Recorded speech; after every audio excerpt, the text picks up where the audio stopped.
बिस्मिल्लाहिर्रहमानिर्रहीम। अस्सलाम वालेकुम। कैसे हो बच्चों? आप लोगों ने बड़ा ही इसरार किया था कि मैं ऑस्पी पावर लैब की ऑस्पी पे कोई वीडियो बनाऊं जिसके अंदर थोड़ा बहुत रिवीजन भी हो साथ साथ, या तो ये कि पूरा रिवीजन करा दूं एक वीडियो के अंदर, और एक वीडियो के अंदर मैं आपको ऑस्पी पावर लैब पार्टिकुलर ऑस्पी का रिवीजन करा दूं। लेकिन मुझे ये ठीक लगा कि मैं इस तरह से रिवीजन करा दूं कि उसमें आपको ऑस्पी का भी साथ साथ आइडिया होता रहे। अच्छा, पहले मैंने अभी कल एक वीडियो बनाई थी आप लोगों के लिए जो कि जनरलाइज्ड ऑस्पी का पैटर्न था, जो कि हम एनाटमी बायोकेमिस्ट्री फिजियोलॉजी में कंडक्ट करते हैं।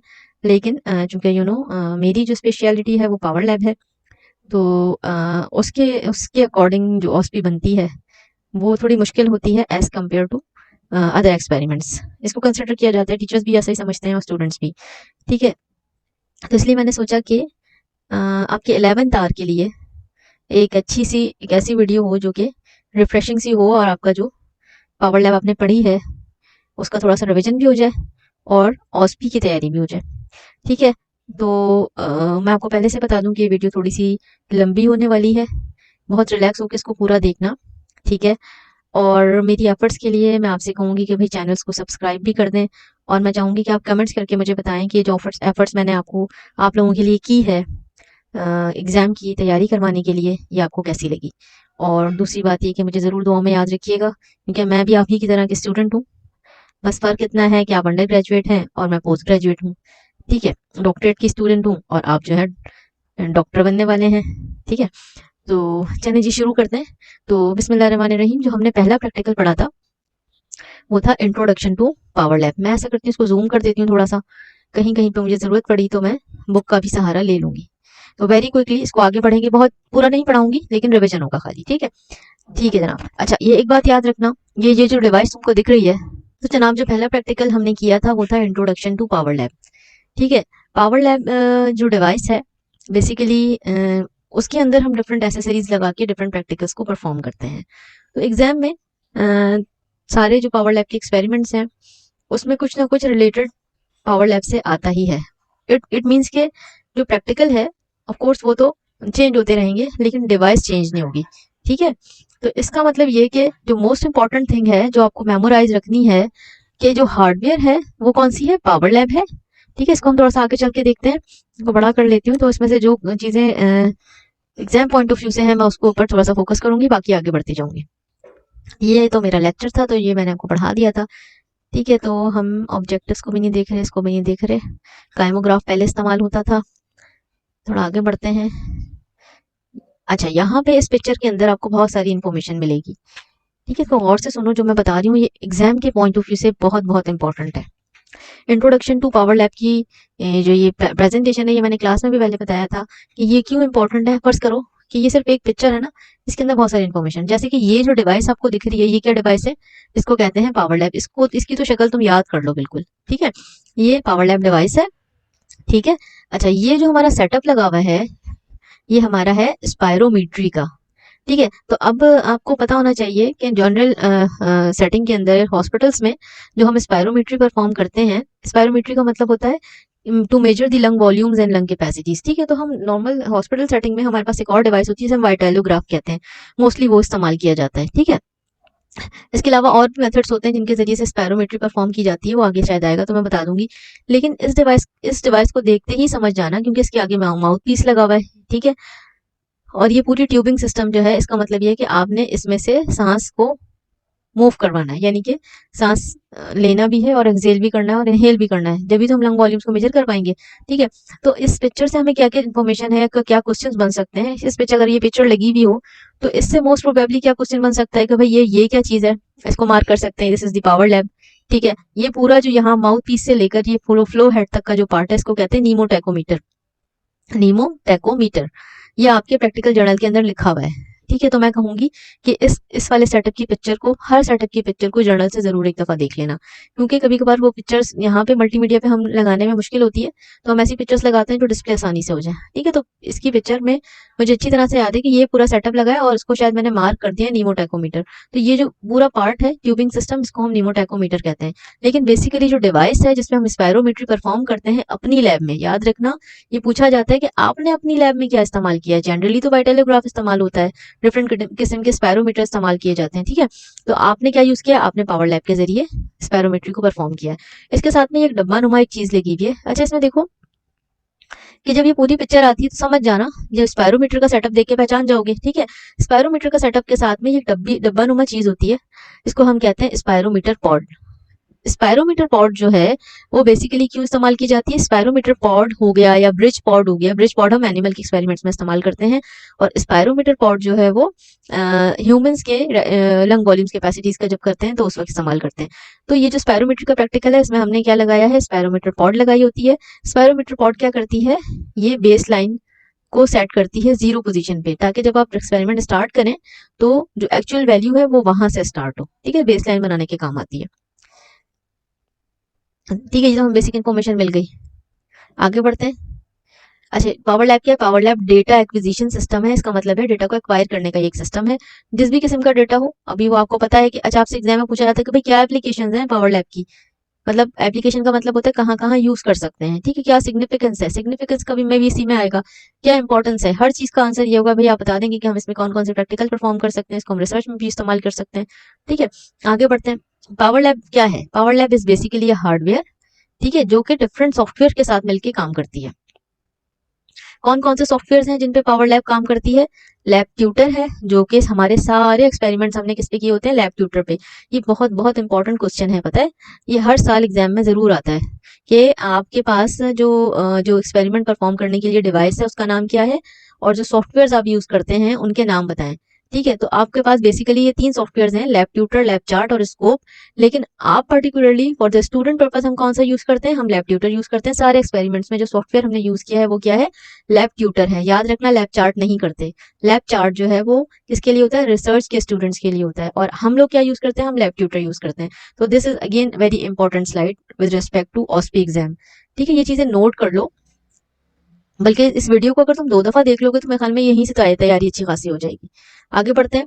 अगेन ये this is also very important कि भाई पावर लैब क्या क्या कर सकती है। पावर लैब क्या करती है, डेटा को कलेक्ट करती है। ठीक है, फिर उन सिग्नल्स को, जो भी जिस भी किस्म के सिग्नल हो, electrical, mechanical, heat, biochemical, chemical signal, जो भी सिग्नल्स होते हैं वो डेटा पिक करती है पावर लैब। कैसे, ट्रांसड्यूसर के जरिए, यानी कि ये जो सिग्नल्स हमें मिलते हैं बॉडी से उसको ट्रांसड्यूस कहाँ कर देती है, पावर लैब में ट्रांसड्यूस कर देती है। ये जो ट्रांसड्यूसर्स होते हैं, ट्रांसड्यूसर क्या करते हैं, डेटा को पिक करते हैं। ठीक है, फॉर एग्जाम्पल यहाँ पे पल्स की बात हो रही है, ये पल्स का जो रिकॉर्डिंग इक्विपमेंट लगा हुआ है, पल्स ट्रांसड्यूसर, तो ये ट्रांसड्यूस कर देगा सिग्नल को पावर लैब के अंदर। इसी तरह से अगर आपने ईएमजी की थी, हमें याद है तुमने इलेक्ट्रोड्स लगाए थे, तो हमने क्या किया था कि इलेक्ट्रोड्स को अपने थंब के मसल पर अटैच किया था, फिर जब वो कॉन्ट्रैक्ट करता था तो जो सिग्नल्स प्रोड्यूस होते थे वो कौन पिक करता था, इलेक्ट्रोड पिक करता था। ठीक है, वो उस वक्त वो क्या करता था, वो सर्व करता था ट्रांसड्यूसर का काम। तो हमारे पास कोई भी किस्म का ट्रांसड्यूसर हो, हर प्रैक्टिकल में डिफरेंट ट्रांसड्यूसर हो सकते हैं, तो वो क्या करेंगे, उन सिग्नल्स को कन्वर्ट कर देंगे एनालॉग सिग्नल में। जब वो सिग्नल्स जाएंगे पावर लैब के अंदर, तो पावर लैब क्या करेगी, उन्हीं सिग्नल्स को एम्पलीफाई करके फिर उसमें से फिल्टर आउट करेगी और सैम्पलिंग करेगी। इसको मैंने बहुत डिटेल में पढ़ाया था, मेरे पास इतना टाइम नहीं कि मैं दोबारा से सारी चीजें रिपीट करूं। हाँ, ये वाला अगर आपने समझना है, यस, इसका आसान तरीका ये है कि इस पे मैंने वीडियो बनाई हुई इंट्रोडक्शन टू पावर लैब, तो ये जाके आप मेरे चैनल पे देख सकते हैं, इसमें प्लेलिस्ट के अंदर आपको मिल जाएगा। ठीक है, तो ये इस तरह से सिग्नल्स को कन्वर्ट करती है। एग्जाम में आ सकता है कि भाई पावर लैब क्या काम करती है, पावर लैब जो है डेटा को कलेक्ट करती है, एम्पलीफाई, फिल्टर और सैम्पलिंग करती है, और फाइनली डिस्प्ले कर देती है कंप्यूटर स्क्रीन पे सिग्नल की फॉर्म में। लैब ट्यूटर जो है वो HTML बेस्ड होता है, यानी कि लैंग्वेज की HTML है, और ये सिर्फ लेबोरेटरी टीचिंग के लिए होता है, रिसर्च के लिए नहीं होता। लैब ट्यूटर भैया, इसका नाम याद रखना बहुत इंपॉर्टेंट होता है, बार बार पूछा जाता है एग्जाम में, आप कौन सा सॉफ्टवेयर पे अपना एक्सपेरिमेंट परफॉर्म करते हैं, हम लैब ट्यूटर पे इस्तेमाल करते हैं। और कौन सी हार्डवेयर लगी होती है सॉफ्टवेयर के साथ में, पावर लैब लगी होती है। ठीक है, power lab is the hardware, और इसका सॉफ्टवेयर कौन सा होता है, लैब ट्यूटर होता है। भैया इसको जरूर याद रखना। आगे बढ़ते हैं भाई, what the lab tutor do, ये जो सॉफ्टवेयर है पावर लैब के साथ काम करने वाला, ये करता क्या है, बेसिकली ये कंट्रोल करता है सैम्पलिंग को, डिजिटाइजिंग को, स्टोरेज ऑफ डेटा को। ठीक है, डिस्प्ले करता है, मैनिपुलेट करता है, एनालाइज करता है। ये इसमें से मेरे ख्याल में अगर क्वेश्चन बन सकता है तो यही बनेगा कि what the lab tutor do, तो आप बता देंगे sampling, digitising and storage of data. ठीक है, और डेटा जब स्टोर हो जाता है तो वो डिस्प्ले हो जाता है, जिसको आप मैनिपुलेट भी कर सकते हैं और एनालाइज भी कर सकते हैं। अगेन ये स्लाइड भी बहुत इंपॉर्टेंट है किस पॉइंट ऑफ व्यू से, कि ये जो ग्राफ है ये एग्जाम में रखा हुआ आता है अक्सर। ठीक है, और इससे रिलेटेड क्वेश्चन भी आता है। तो ये ग्राफ से हम क्या क्या क्वेश्चन बना सकते हैं, अच्छा इसको मैं डिस्कस करूंगी सिंपल मसल ट्विच के अंदर। इंट्रोडक्शन में बस इतना काफी है कि इस ग्राफ की शक्ल याद रखना कि ये कौन सा ग्राफ है, ये है सिंपल मसल ट्विच का। ठीक, तो प्रैक्टिकल का नाम है simple muscle twitch to record the phenomena of simple muscle twitch. तो हमने क्या करना है, हमने ये चेक करना है कि सिंपल मसल ट्विच कैसे प्रोड्यूस होती है और ये होती क्या है बेसिकली। ठीक है, to progressively increase the strength of stimulation and record the effect on the force of muscle contraction. इसका मतलब ये हुआ कि जैसे जैसे स्टिमुलस की स्ट्रेंथ बढ़ाएंगे तो फोर्स पे क्या इफेक्ट होगा, of course force of contraction भी इंक्रीज होती जाएगी। तो हम इसको भी ऑब्जर्व करेंगे। प्रॉपर्टीज ऑफ स्केलेटल मसल, इसके ऊपर भी अक्सर क्वेश्चन आता है कि भाई what are the properties of skeletal muscle, तो आप बता सकते हैं। अच्छा ये जो प्रॉपर्टीज होती है ना स्केलेटल मसल वाली, वो सारे मसल्स की होती हैं, excitability, contractility, conductivity and tonicity. तो ये सारी प्रॉपर्टीज जो हैं वो होती हैं सारे मसल्स के अंदर। आगे बढ़ते हैं। एक्साइटेबिलिटी क्या चीज़ होती है भाई, आई डोंट थिंक इतनी डिटेल में आपसे पूछा जाएगा, बस नाम पूछे जा सकते हैं। ठीक है, इसको फिर लेकिन एक दफ़ा देख लेना। स्टिमुलस क्या है भाई, एग्जामिनर कभी उनको चॉइस होती है ना एक दो क्वेश्चन अपनी मर्जी से करने की, तो पूछ सकता है it is the change in the external environment bring about excitation in the excitable tissues. कोई भी एक्सटर्नल चेंज जिसकी वजह से मसल एक्साइट हो जाएगा, या एक्साइटेबल टिश्यूज। एक्साइटेबल टिश्यूज कौन से होते हैं भाई, आपको पता होना चाहिए। एक्साइटेबल टिश्यूज बॉडी में दो तरह के होते हैं, एक नर्व होता है, एक मसल होता है। ठीक है, जब उसको स्टिमुलस दिया जाता है एक्सटर्नल, यानी कि एक्सटर्नल जब उसको स्टिमुलस दिया जाता है तो वो एक्साइट हो जाते हैं और उनकी जो प्रॉपर्टी है वो चेंज हो जाती है, लाइक रेस्टिंग से वो एक्टिव स्टेट में आ जाते हैं। टाइप्स ऑफ स्टिमुलस, ये स्टिमुलस क्या होता है, टाइप्स ऑफ स्टिमुलस पूछे जा सकते हैं। इलेक्ट्रिकल होता है भाई, ये तो सीधी सी बात है ना। अब मसल को जो हमने अपनी लैब में हमने कैसे स्टिमुलस दिया था भाई, इलेक्ट्रिकल स्टिमुलेशन दी थी मसल को कॉन्ट्रैक्ट करने के लिए, तो इलेक्ट्रिकल स्टिमुलेशन दी जाती है बहुत कम वोल्टेज में। ठीक है, अब मैकेनिकल स्टिमुलस भी दिया जा सकता है। मैकेनिकल स्टिमुलस का मतलब होता है उसको स्ट्रेच कर दोगे, ठीक है, तो वो भी स्टिमुलस का काम करेगा, मसल ज़्यादा फोर्सफुली कॉन्ट्रैक्ट करेगा। थर्मल हो सकता है, टेम्परेचर इंक्रीज कर दो, उसका भी इफेक्ट होता है। केमिकल, कोई मेडिसिन डाल दो, कोई ड्रग डाल के चेक करो कि भाई मसल की एक्टिविटी में क्या फर्क आ रहा है। इलेक्ट्रोमैग्नेटिक रेडिएशंस के जरिए भी काम किया जा सकता है। तो सिंपली आपने ये याद रखना है, इसकी डिटेल नहीं होगी जो मैं आपको बता रही हूँ, आपने सिंपली ये याद रखना है कि स्टिमुलस क्या चीज़ होती है। स्टिमुलस कोई भी चेंज हम प्रोड्यूस करते हैं। Stimulus is any change that produce excitation in the excitable tissues. ठीक है, और स्टिमुलस की टाइप्स क्या हो सकती हैं, इलेक्ट्रिकल, मैकेनिकल, थर्मल, केमिकल हो सकती हैं। अच्छा, क्वालिटी ऑफ स्टिमुलस जो है वो बेसिकली किन चीज़ पर डिपेंड करती है, ये बहुत इंपॉर्टेंट क्वेश्चन है, अक्सर एग्जाम में पूछा जाता है कि क्वालिटी ऑफ स्टिमुलस जो है बेसिकली दो चीज़ों पे डिपेंड करती है। एक इस पे स्ट्रेंथ ऑफ स्टिमुलस, कि कितना स्ट्रॉन्ग स्टिमुलस आप प्रोवाइड कर रहे हैं, और दूसरी ड्यूरेशन ऑफ स्टिमुलस पे भी डिपेंड करती है। अगर आपने स्ट्रॉन्ग स्टिमुलस दिया लेकिन उसका ड्यूरेशन बहुत ही मिली सेकेंड का है, तो उससे आप कोई कॉन्ट्रैक्शन प्रोड्यूस नहीं करवा पाएंगे मसल के अंदर, मतलब बॉडी के अंदर कोई, फॉर एग्जाम्पल बॉडी को ब्रेन के थ्रू कोई सिग्नल मिला छोटा सा, ठीक है, या तो उसकी स्ट्रेंथ बहुत ज्यादा थी लेकिन टाइम बहुत कम था, तो मसल उस वक्त कॉन्ट्रैक्ट नहीं कर पाएगा। ठीक है, इसी तरह से अगर ड्यूरेशन तो ज़्यादा है, बहुत देर तक स्टिमुलस मिलता रहा, लेकिन उसकी जो स्ट्रेंथ थी वो बहुत कम थ्रेशोल्ड की थी, यानी कि जब तक थ्रेशोल्ड नहीं होता, वो मिनिमम करंट उसको नहीं मिलता, तो मसल कॉन्ट्रैक्ट नहीं करेगा। तो basically the quality of stimulus depends upon two factors, strength of stimulation and duration of stimulation. फिर आपसे पूछा जा सकता है भाई ये मिनिमम या थ्रेशोल्ड स्टिमुलस क्या होता है। Threshold stimulus is basically the minimum stimulus eight which muscle produce it's response. ठीक है, तो ये पूछा जा सकता है। उसके बाद ये हाँ, ऑल और नन रिस्पॉन्स कभी कभार पूछ सकते हैं। Individual muscle fibre can contract only when its required threshold has been reached, otherwise no contraction can occur. It means कि अगर हम मसल को थ्रेशोल्ड स्टिमुलस प्रोवाइड करेंगे तो वो कॉन्ट्रैक्ट करेगा, वरना वो रिस्पॉन्ड नहीं करेगा। ये ऑल और नन रिस्पॉन्स होता है, तो ये कभी कभार पूछ लिया जाता है, 2 नंबर का क्वेश्चन होता है। मीन्स अब ये जो सारी प्रॉपर्टीज मैंने बताई ना, कॉन्ट्रैक्टिलिटी, एक्साइटेबिलिटी, इनकी डेफिनेशन नहीं आती एग्जाम में, लेकिन जो जो चीजें मैं आपको बता रही हूँ इस तरह की चीजें एग्जाम में आ जाती हैं। मतलब आपसे आपसे ये तो पूछा जा सकता है कि what are the different properties of muscle और स्केलेटल मसल। आपसे ये भी पूछा जा सकता है कि भाई ऑल और नन रिस्पॉन्स क्या होता है। ठीक है, आपसे ये पूछा जा सकता है भाई कंडक्टिविटी, नहीं ये नहीं पूछा जा सकता, ये यूजुअली नहीं पूछा। कंडक्टिविटी का वैसे मतलब आपको पता होगा कि नर्व को जब स्टिमुलस मिलता है तो वो आगे अपनी एक्साइटेशन को पास करती है और मसल कॉन्ट्रैक्ट करता है। ये आपने स्केलेटल मसल की फिजियोलॉजी में पढ़ा होगा। आगे बढ़ते हैं भाई, इसमें कोई काम की चीज नहीं है। Tonicity it is the state of partial contraction of the muscle, means ये कि यूजुअली मसल थोड़े से कॉन्ट्रैक्टेड स्टेट में रहते हैं, जैसे ही इनको स्टिमुलस मिलता है तो फुली कॉन्ट्रैक्ट हो जाते हैं। ठीक है, तो एक लाइन की डेफिनेशन याद कर लेना, कोई लॉस तो नहीं है। अब आ जाओ काम की बात पर। ठीक है, मैंने आपको कहा था कि ये वाली स्लाइड को अपने जर्नल से भी पढ़ लेना। ठीक है, मैं जर्नल में खोलती हूँ, आई होप कि ये मुझे जल्दी से मिल जाए। ये देखो, सिंपल मसल, ये सिंपल मसल ट्विच का प्रैक्टिकल है। सिंपल मसल ट्विच के अंदर बहुत सारी चीजें बहुत इंपॉर्टेंट है, बताना जरूरी है। ठीक है, इसलिए मैं इसको स्टार्ट करूंगी कहाँ से, फ्रॉग स्केलेटल मसल से। कि अगर हम जर्नल के ऊपर आए, जैसे ही फ्रॉग ये, हाँ तो मैं आपको बता रही थी अगर सिंपल मसल ट्विच का प्रैक्टिकल है। ठीक है, सिंपल मसल ट्विच का प्रैक्टिकल है। सिंपल मसल ट्विच क्या चीज होती है, ये रिस्पॉन्स होता है जो प्रोड्यूस होता है बिकॉज ऑफ सिंगल स्टिमुलस। ठीक है, तो अगर ये प्रैक्टिकल है या फ्रॉग का कोई भी प्रैक्टिकल है तो इन पूरी चीजों में से जो मैं बताने जा रही हूँ कुछ भी क्वेश्चन आ सकता है। फॉर एग्जाम्पल क्या क्वेश्चन बन सकता है, nerve muscle preparation of the frog. इसका मतलब ये है कि डायसेक्शन से पहले आप जो मसल को प्रिपेयर करते हैं उसे क्या कहते हैं, नर्व मसल प्रिपरेशन, ताकि आप उसको कर सकें। अच्छा, एक क्वेश्चन बहुत बहुत इंपॉर्टेंट है, अक्सर बेशतर पूछा जाता है कि जो सोल्यूशन होता है प्रैक्टिकल के दरमियान यूज करते हैं उसको क्या कहते हैं। ठीक है, ये क्वेश्चन बहुत इंपॉर्टेंट होता है, अक्सर पूछा जाता है जब भी एसएमटी का या इससे रिलेटेड एसएमटी, फटीग, टेटनस कोई भी प्रैक्टिकल होता है तो उसमें पूछा जाता है कौन सा सोल्यूशन इस्तेमाल किया जाता है, अक्सर आता है तो ये रेंजर सोल्यूशन इस्तेमाल किया जाता है, ये स्टैंडर्ड सोल्यूशन है। ठीक है, लेकिन अगर ये अवेलेबल ना हो, याद रखना ये स्टैंडर्ड सोल्यूशन क्या है, रेंजर सोल्यूशन है। लेकिन इन केस अगर ये अवेलेबल नहीं होता तो फिर क्या यूज कर सकते हैं, 0.6% सोडियम क्लोराइड यूज कर सकते हैं जो कि नॉर्मल सेलाइन होता है फॉर फ्रॉग। ठीक है, ह्यूमन का नॉर्मल सेलाइन क्या होता है, 0.9%। याद रखना, लेकिन मैं बार बार रिपीट कर रही हूँ, नॉर्मली स्टैंडर्ड जो सोल्यूशन होता है जो हम फ्रॉग के लिए यूज करते हैं वो क्या होता है, रेंजर सोल्यूशन होता है। ठीक है, आगे बढ़ते हैं। रेंजर सोल्यूशन की कॉम्पोजिशन भी अक्सर पूछी जा सकती है, तो उसमें सिर्फ आपने ये नाम बताने, sodium chloride, potassium, calcium and sodium bicarbonate, ये 4 नाम आपने बताने हैं कि ये this is the composition of ranger solution. आपको ये वैल्यू याद नहीं करनी, ये हम नहीं पूछते। अच्छा, प्रिंसिपल क्या है कि हम नर्व को क्या करेंगे, अच्छा चलो, stimulate with respect to object.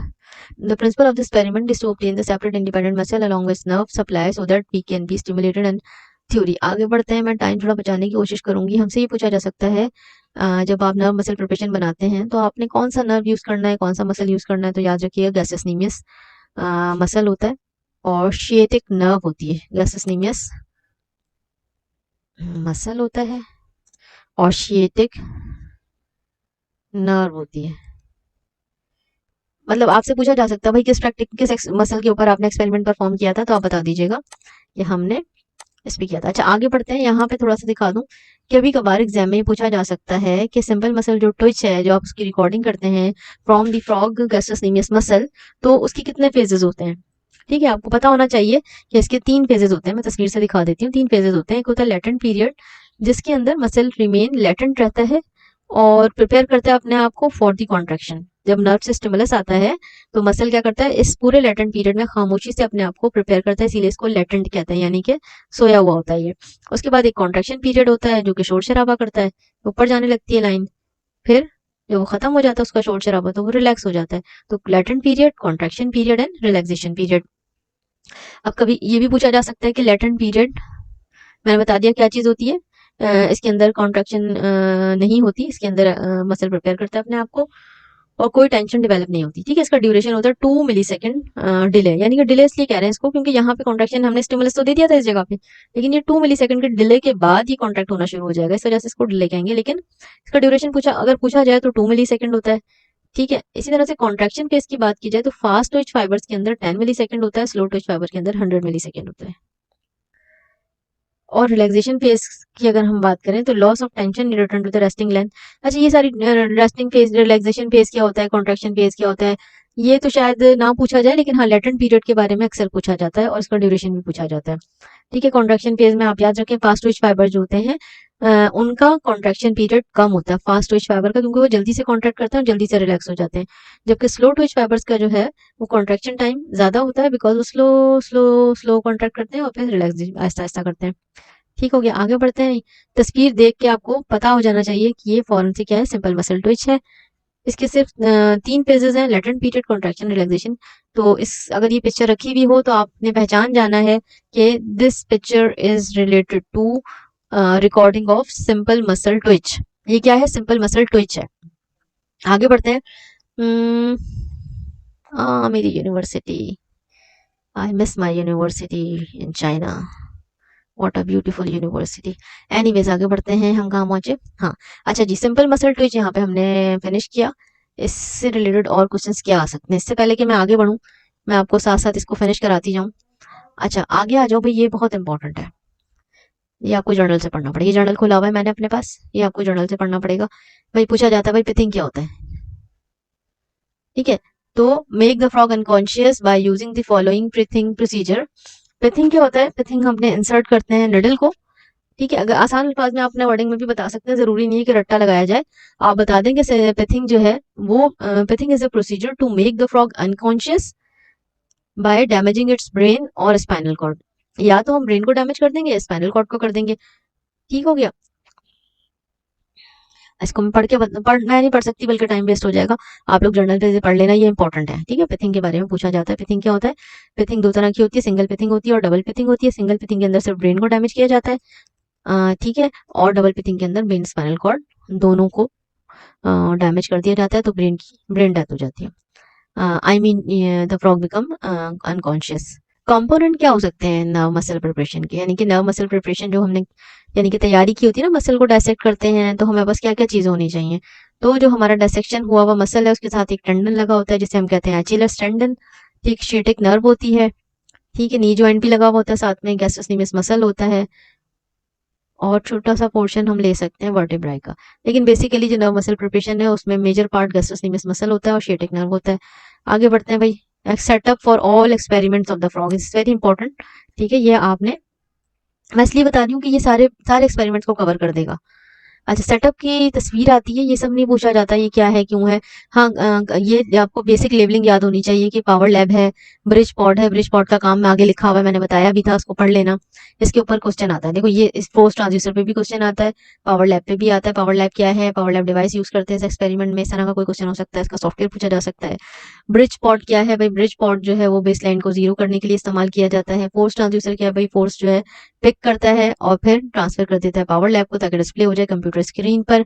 इसके अलावा स्टिमुलेटिंग इलेक्ट्रोड भी इस्तेमाल किए जाते हैं फ्रॉग के स्केलेटल मसल के लिए ताकि मसल को स्टिमुलेट किया जा सके। तो आपने याद रखना है कि स्टिमुलेटिंग इलेक्ट्रोड यूज किए जाते हैं टू स्टिमुलेट दी मसल। उसके बाद माइक्रो पोजिशनर का मतलब ये होता है मसल स्टैंड, यानी कि इसके ऊपर हम मसल को अटैच कर देते हैं। क्लैम्प वगैरह होते हैं, ये इतना इंपॉर्टेंट नहीं है, ये ज्यादा चीजें पूछी जाती है मोस्टली। पावर लैब क्या है, ब्रिज पॉड से रिलेटेड, फोर्स ट्रांसड्यूसर से या स्टिमुलेटिंग इलेक्ट्रोड पूछ लिया जाएगा, ज्यादा कुछ नहीं होता। Stimulating is basically stimulating bar electrode, ये मोस्टली यूज किए जाते हैं। आगे आ जाओ भाई। अच्छा इसकी सेटअप की देखो, मैं ये कहूंगी कि एक दफा रीडिंग कर लेना, तो एग्जामिनर का कुछ पता नहीं होता, कुछ पूछ ले भाई क्या किया था क्या नहीं किया था, तो बहुत परेशान होने की बात नहीं है। कनेक्ट द ब्रिज बॉडी ये सब पढ़ने की जरूरत नहीं है, सिंपली उनको बताना अपने आसान अल्फाज में। अगर पूछ लें, वैसे तो पूछेंगे नहीं, लेकिन अगर प्रोसीजर पूछ लें तो आपको बेसिकली पता होना चाहिए। मैं इसके सेटअप की तस्वीर खोलूंगी तो आपको पता चल जाएगा। देखिए सबसे पहले हमने क्या किया, इसको कहीं लिख लो, ये मैं तुम्हें आसान अल्फाज में बता रही हूँ, उसको कहीं लिख लो। सबसे पहले हमने फ्रॉग लिया, ठीक है।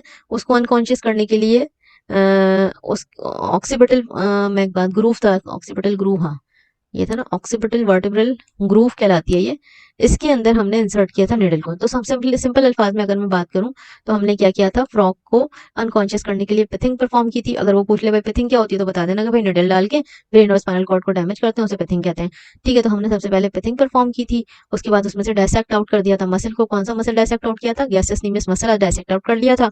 उसके बाद हमने उसको सेटअप के साथ एनिमल स्टैंड के साथ अटैच कर दिया था क्लैम्प की हेल्प से, और फिर फोर्स ट्रांसड्यूसर के साथ उसको थ्रेड के थ्रू अटैच किया था। इस पिक्चर को तुम थोड़ा सा याद कर लोगे ना, थोड़ा सा बना लेना रफ सा स्केच सा, तो याद हो जाएगी। अच्छा मैं इसलिए कह रही हूँ कि ये क्यों याद कर लेना, क्योंकि it will cover your 4 practicals, ठीक है। एक की बात नहीं है, देखो अभी तुम्हें लग रहा होगा बहुत ज्यादा बता रही हूँ, मैं ज्यादा नहीं बता रही। देखो तुम्हारे 4 प्रैक्टिकल्स को मैं कवर करवा रही हूँ एक पिक्चर के जरिए, तो तुम्हें इस पे फोकस करना पड़ेगा। ये प्रैक्टिकल जर्नल है, ठीक है, इसको खोलो। इसमें से ये वाला पार्ट इंपॉर्टेंट है, देखो मैं फिर से एक दफा खोल के दिखाती हूँ। ये देखो फ्रॉग स्केलेटल मसल, इसके अंदर से ये रेंजर सोल्यूशन वाला पार्ट हो गया, इसकी कॉम्पोजिशन के बारे में सवाल हो सकता है, ठीक है। इसके बाद कौन सा मसल इस्तेमाल करते हैं इसके बारे में पूछा जा सकता है। कौन सी नर्व सप्लाई होती है गैसेस मसल की, ठीक है, इसके बारे में सवाल किया जा सकता है।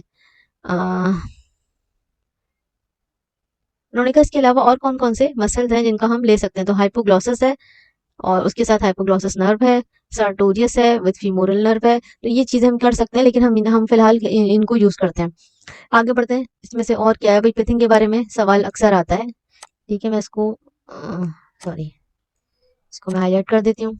सिंगल ब्रीथिंग क्या होती है भाई, और डबल ब्रीथिंग क्या होती है। तो हम मोस्टली डबल ब्रीथिंग का क्वेश्चन देते हैं ताकि आप लोग कंफ्यूज ना हो। ब्रेन और स्पाइनल कॉर्ड के अंदर डबल ब्रीथिंग के अंदर आपने इंसर्ट करनी है कहाँ पे, ऑक्सीपिटो वर्टिब्रल ग्रूव के अंदर, या सिंपल कह देना कि भाई ग्रूव फ्रॉग की जो अपर सरफेस होती है, हेड के पास एक ग्रूव होती है, और उसको हम उसके अंदर निडल इंसर्ट करते हैं और फिर उसको फॉरवर्ड मूव करते हैं तो ब्रेन डैमेज हो जाता है, बैकवर्ड मूव करते हैं तो उसकी स्पाइनल कॉर्ड डैमेज हो जाती है। इसको हम कहते हैं double breathing. To make this is a procedure to make the frog unconscious और dead, clinically dead, to make it unconscious for the experiment, ठीक है, अनकॉन्शियस करने के लिए इस्तेमाल किया जाता है। इसके अलावा जो है नर्व मसल प्रिपरेशन के कंपोनेंट्स कभी कभार पूछे पूछे जाते हैं, कभी पूछ लेते, क्योंकि देखो ये तो बहुत सारी चीजें हैं ना, इनमें से टीचर जब जाते हैं, प्रोफेसर जाते हैं, वो सिलेक्ट करके आते हैं भाई क्या पूछना है क्या नहीं, इसलिए मैं ये नहीं कह सकती। हाँ, हमारी तरफ से ये सारे सवाल बन के जाते हैं, ठीक है। इसको भी हाईलाइट कर देती हूँ। Power lab, bridge pot, force transducer, stimulating bar, electrode, इनका फंक्शन में से कुछ भी पूछा जा सकता है। पावर लैब का ऑफ कोर्स पूछा जा सकता है, कौन सी डिवाइस यूज करते हैं, उसका सॉफ्टवेयर कौन सा होता है, ये पूछा जा सकता है। ब्रिज पॉट का काम क्या होता है, फोर्स ट्रांसड्यूसर का काम क्या होता है, और कौन सा इलेक्ट्रोड यूज करते हैं एनिमल के फ्रॉग के एक्सपेरिमेंट में, तो स्टिमुलेटिंग बार इलेक्ट्रोड इस्तेमाल किया जाता है, ठीक है। फिर ये प्रोसीजर एक रीडिंग में कहूंगी दे दो बच्चों, तो तुम्हारा जो है ना इसके इस नॉब्स के चक्कर में नहीं पड़ना, सिंपली एक रीडिंग दे देना, या अच्छा बल्कि मुझे सुन लो, दोबारा से एक दफा रिपीट करती हूँ। सबसे पहले पिथिंग करेंगे, फिर मसल को डायसेक्ट आउट करेंगे, उसके बाद मसल को अटैच कर देंगे फोर्स ट्रांसड्यूसर से, और फोर्स ट्रांसड्यूसर अटैच होगा ब्रिज पॉट से, ब्रिज पॉट अटैच होगी पावर लैब से, ठीक है। उसके बाद जब मसल को स्टिमुलस देंगे स्टिमुलेटिंग बार इलेक्ट्रोड के जरिए, तो मसल कॉन्ट्रैक्ट करेगा, फोर्स ट्रांसड्यूसर उस फोर्स को पिक करके ब्रिज पॉट तक लेके जाएगा, ब्रिज पॉट फिर आगे ले जाके सिग्नल पावर लैब को दे देगा, और पावर लैब उस सिग्नल्स को कंप्यूटर स्क्रीन पर डिस्प्ले कर देगा। तो इस तरीके से हमारी रिकॉर्डिंग हो जाएगी। ये सेटअप जो है किस किस एक्सपेरिमेंट में इस्तेमाल किया जा सकता है, या अगर ये सेटअप की पिक्चर आ जाए इस तरह की, तो आपसे आप इसको क्या आइडेंटिफाई करेंगे, this is the setup for the frog skeletal muscle experiments, यानी कि फ्रॉग के सारे एक्सपेरिमेंट में हमने ये सेटअप यूज करना है। अगर पर्टिकुलर पूछा अच्छा भाई कौन सा एक्सपेरिमेंट फ्रॉग का, तो कह देना simple muscle Twitch, tetanus, summation, fatigue, सारे प्रैक्टिकल्स में इस्तेमाल किया। उसके बाद आ जाओ, ये मैंने उसकी कंटिन्यूशन बेसिकली बनाई थी, ब्रिज पॉड आके यहाँ पे ये देखो ब्रिज पॉड से अटैच होगा, और फिर पोस्ट ट्रांजिस्टर ब्रिज पॉड से अटैच होगा, और ब्रिज पॉड जो है पावर लैब से अटैच हो जाएगी। ब्रिज पॉड के ऊपर एक जीरोइंग नॉब लगी होती है। ब्रिज पॉड का काम क्या है, of course to make the baseline zero, जैसे स्पैरोमीटर में मैंने बताया था, इस तरह से यहाँ पे भी ये बेसलाइन को जीरो बना देगा, ठीक है जी। आगे बढ़ते हैं। इसमें टाइम इसलिए लग रहा है बच्चों क्योंकि ये एक बड़ा एक्सपेरिमेंट है, और ये 4 एक्सपेरिमेंट को तकरीबन कवर कर देगा। आगे तो सिर्फ हमने वैल्यूज चेंज करनी है ना, आगे तो सेम ही रहेगा। फोर्स ट्रांसड्यूसर सेटअप मुश्किल अल्फाज में नहीं जाना, जो मैं तुम्हें ज़बानी बता रही हूँ बस वही समझ लो, ठीक है। जीरोइंग प्रोसीजर जो है वो क्या करता है, लीव द, इसका तरीकेकार लिखा हुआ है कि अभी आपने इसको रख देना है, उसके बाद नॉब को घुमाएंगे, बेस लाइन को जीरो पे लेकर आएंगे, ठीक है, बेस लाइन को जीरो बना देंगे with the help of zeroing procedure. और जीरोइंग प्रोसीजर कैसे होता है, सॉरी कहाँ गया, ब्रिज पॉट से, ब्रिज पॉट के जरिए होता है, ठीक है, मैंने आपको पहले भी बता दिया। आगे बढ़ते हैं, सिंपल मसल ट्विच के प्रैक्टिकल पे आगे, जैसे मैंने पहले बता दिया भाई लेटेंट पीरियड क्या होता है, लेटेंट पीरियड का ड्यूरेशन पूछा जाता है, ये इंपॉर्टेंट है, ठीक है, ये वेरी इंपॉर्टेंट है। अच्छा भाई यहाँ पे देखो लेटेंट पीरियड मैंने शायद कुछ और लिखा था क्या, 2 मिली सेकेंड का डिले होता है, ये मुझे लगता है ह्यूमन का है, एक मिनट मैं जरा चेक कर लूँ। 0.01, 04 और 0.2 सेकेंड, 0.0, आई थिंक ये वाला सही होगा, 0.01 सेकेंड वाला। अगर अगर फर्ज करो कि मुझे एग्जैक्टली याद नहीं है लेटेंट पीरियड की जो वैल्यू है, आई थिंक ये वाला फ्रॉक के लिए सही है, ये फ्रॉक का फ्रॉक के लिए होगा, ठीक है। और जो मैंने वहां पे लिखा था पावर पॉइंट की प्रेजेंटेशन के अंदर, वो ह्यूमन वाला है, क्योंकि उसमें हमने फास्ट और उसका भी लिखा था ना जिक्र, ये है बेसिकली करेक्ट। तो ये सारे पीरियड्स हैं, कॉन्ट्रैक्शन और रिलैक्सेशन पीरियड भी है। फिर और आगे बढ़ते हैं, हाँ, तो यहाँ पे ज़्यादा इंपॉर्टेंट बस ये है कि याद रखना कि जब सिंपल मसल ट्विच का ग्राफ रखा हो, सिंपली क्या है, एक लाइन ऊपर जा रही होगी, एक नीचे जा रही होगी, फौरन से समझ जाना ये क्या है, सिंपल मसल ट्विच है। सिंपल मसल ट्विच के अंदर जो हमने पल्स रखी थी, यानी कि स्टिमुलस कितनी बार दिया था, सिर्फ एक दफ़ा दिया था, और उसकी हमने रिकॉर्डिंग कर ली थी। स्टिमुलस की स्ट्रेंथ कितनी थी, स्टिमुलस की स्ट्रेंथ थ्रेशोल्ड की स्टिमुलस थी, जो कि डिफरेंट हो सकती है। डिफरेंट ताकत, अगर ज़्यादा ताकतवर मसल है तो स्ट्रॉन्ग ज़्यादा हो जाएगा, तो जल्दी से वो कॉन्ट्रैक्ट कर जाएगा कम स्टिमुलस पे। लेकिन अगर वीक मसल है, छोटा मसल है, तो हमें ज़्यादा वोल्टेज देना पड़ेगा, तो थ्रेशोल्ड भी ज़्यादा होगा। थ्रेशोल्ड का मतलब होता है वो कम से कम स्टिमुलस जिसमें मसल रिस्पॉन्स करता है। ठीक है, तो आपको आइडिया हो गया होगा कि सिंपल मसल ट्विच के अंदर से जो ऑस्पी बनती है उसमें क्या क्या चीज़ें पूछी जा सकती हैं। सबसे पहले सिंपल मसल ट्विच को आपने उसके रिकॉर्ड को आइडेंटिफाई करना है कि ये सिंपल मसल ट्विच का ग्राफ है। उसके बाद उससे रिलेटेड क्वेश्चन हो सकते हैं, स्टिमुलस की टाइप्स पूछी जा सकती हैं, थ्रेशोल्ड स्टिमुलस क्या होता है, और ये सारी चीज़ें जो मैं आपको पीछे डिस्कस करती हुई आई हूँ सब पूछा जा सकता है, कुछ भी पूछा जा सकता है। ठीक है, उसके बाद हमारा सेकंड प्रैक्टिकल आता है समेशन का, लेकिन समेशन अभी मैं शुरू नहीं करूँगी बिकॉज वहाँ से हम प्रेजेंटेशन को कंटिन्यू करेंगे। ठीक हो गया, आगे बढ़ते हैं। ये सिंपल मसल ट्विच का प्रैक्टिकल यहाँ पे एंड हो गया, फटीग का प्रैक्टिकल शुरू होगा। ठीक है, अगर फटीग का प्रैक्टिकल एग्जाम में आता है तो इसका मतलब ये है कि आपने बेसिकली फटीग क्या कैसे करवाते हैं आप मसल को, हम sustained series of stimuli at high frequency वो हम देते हैं, यानी कि कंटिन्यूस स्टिमुलेशन देते रहते हैं। हाई फ्रीक्वेंसी का मतलब ये है कि कंटिन्यूस, और सस्टेन का मतलब ये है रिलैक्सेशन का मौका नहीं देते। जिस 1750 टाइम्स 1750 टाइम्स हम मसल को कंटिन्यूस स्टिमुलेशन देते हैं, जिसकी वजह से मसल फटीग हो जाता है। तो बेसिकली इस फिनोमेना को ऑब्जर्व करना होता है। ठीक है, ये बेसिक आइडिया मैंने आपको दे दिया, तो आई थिंक इसमें रिविजन हो जाएगा। फटीग का फिनोमेना ऑब्जर्व करना in the frog skeletal muscle. आगे बढ़ते हैं, और इसकी डेफिनेशन पूछी जाती है कि फटीग क्या होता है। It is decrease in the performance due to continuous prolong activity. हाँ, ये भी पूछा जाता है कि भाई फटीग क्यों हो जाता है। ठीक है,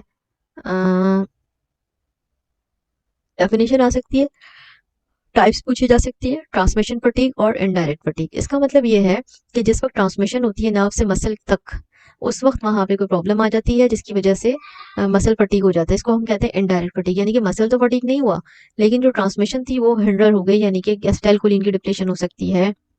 ठीक है, ट्रांसमिशन फटीग में क्या क्या हो सकता है, यहाँ पे आप देखिएगा, इसकी रीजन मैंने इस प्रेजेंटेशन में लिखी है, मैं दोबारा करूंगी तो बहुत लंबी हो जाएगा ये सारा कुछ।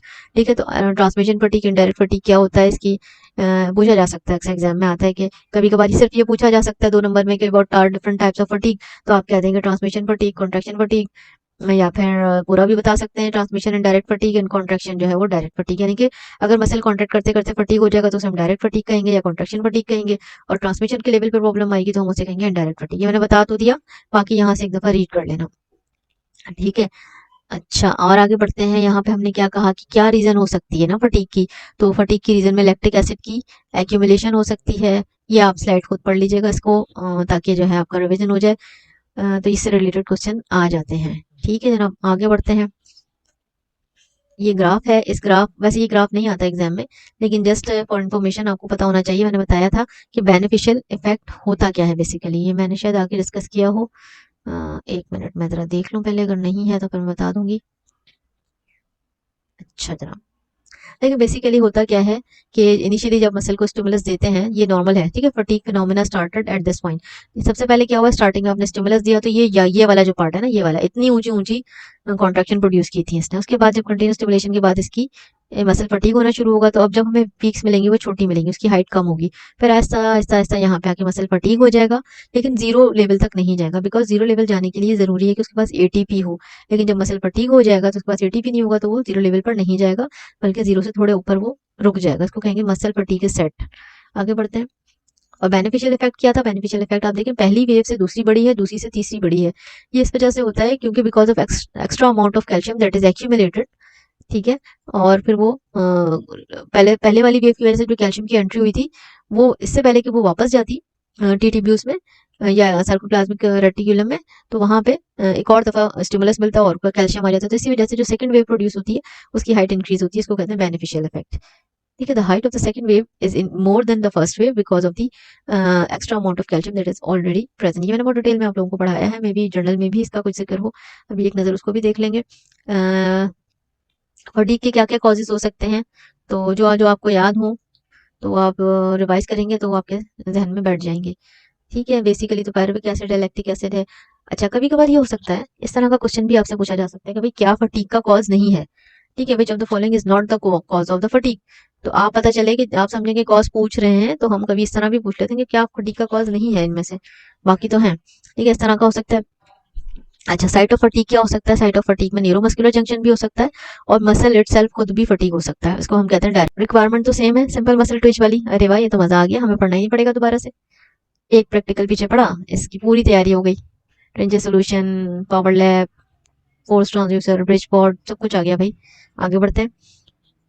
ब्रीथिंग मैंने बता दिया था वहां पे, ब्रीथिंग क्या होती है, कैसे पहले पक करते हैं, फिर रिमूव स्किन रिमूव करके शेटिक नर्व को आइसोलेट कर देते हैं, और कभी कभार हम डायरेक्ट मसल को भी डायसेक्ट आउट कर लेते हैं और फिर उसको हम अटैच कर देते हैं ट्रांसड्यूसर से और फिर इसकी रिकॉर्डिंग कर लेते हैं। इसको एक दफा रीडिंग दे देना, जाहिर सी बात है मैं पूरा लेक्चर तो रिपीट नहीं करूंगी, बस ये पता याद होना चाहिए। Breathing is a procedure to make the frog insensitive to pain before experiment. Breathing destroy the brain और the spinal cord. Breathing is relatively painless to the frog.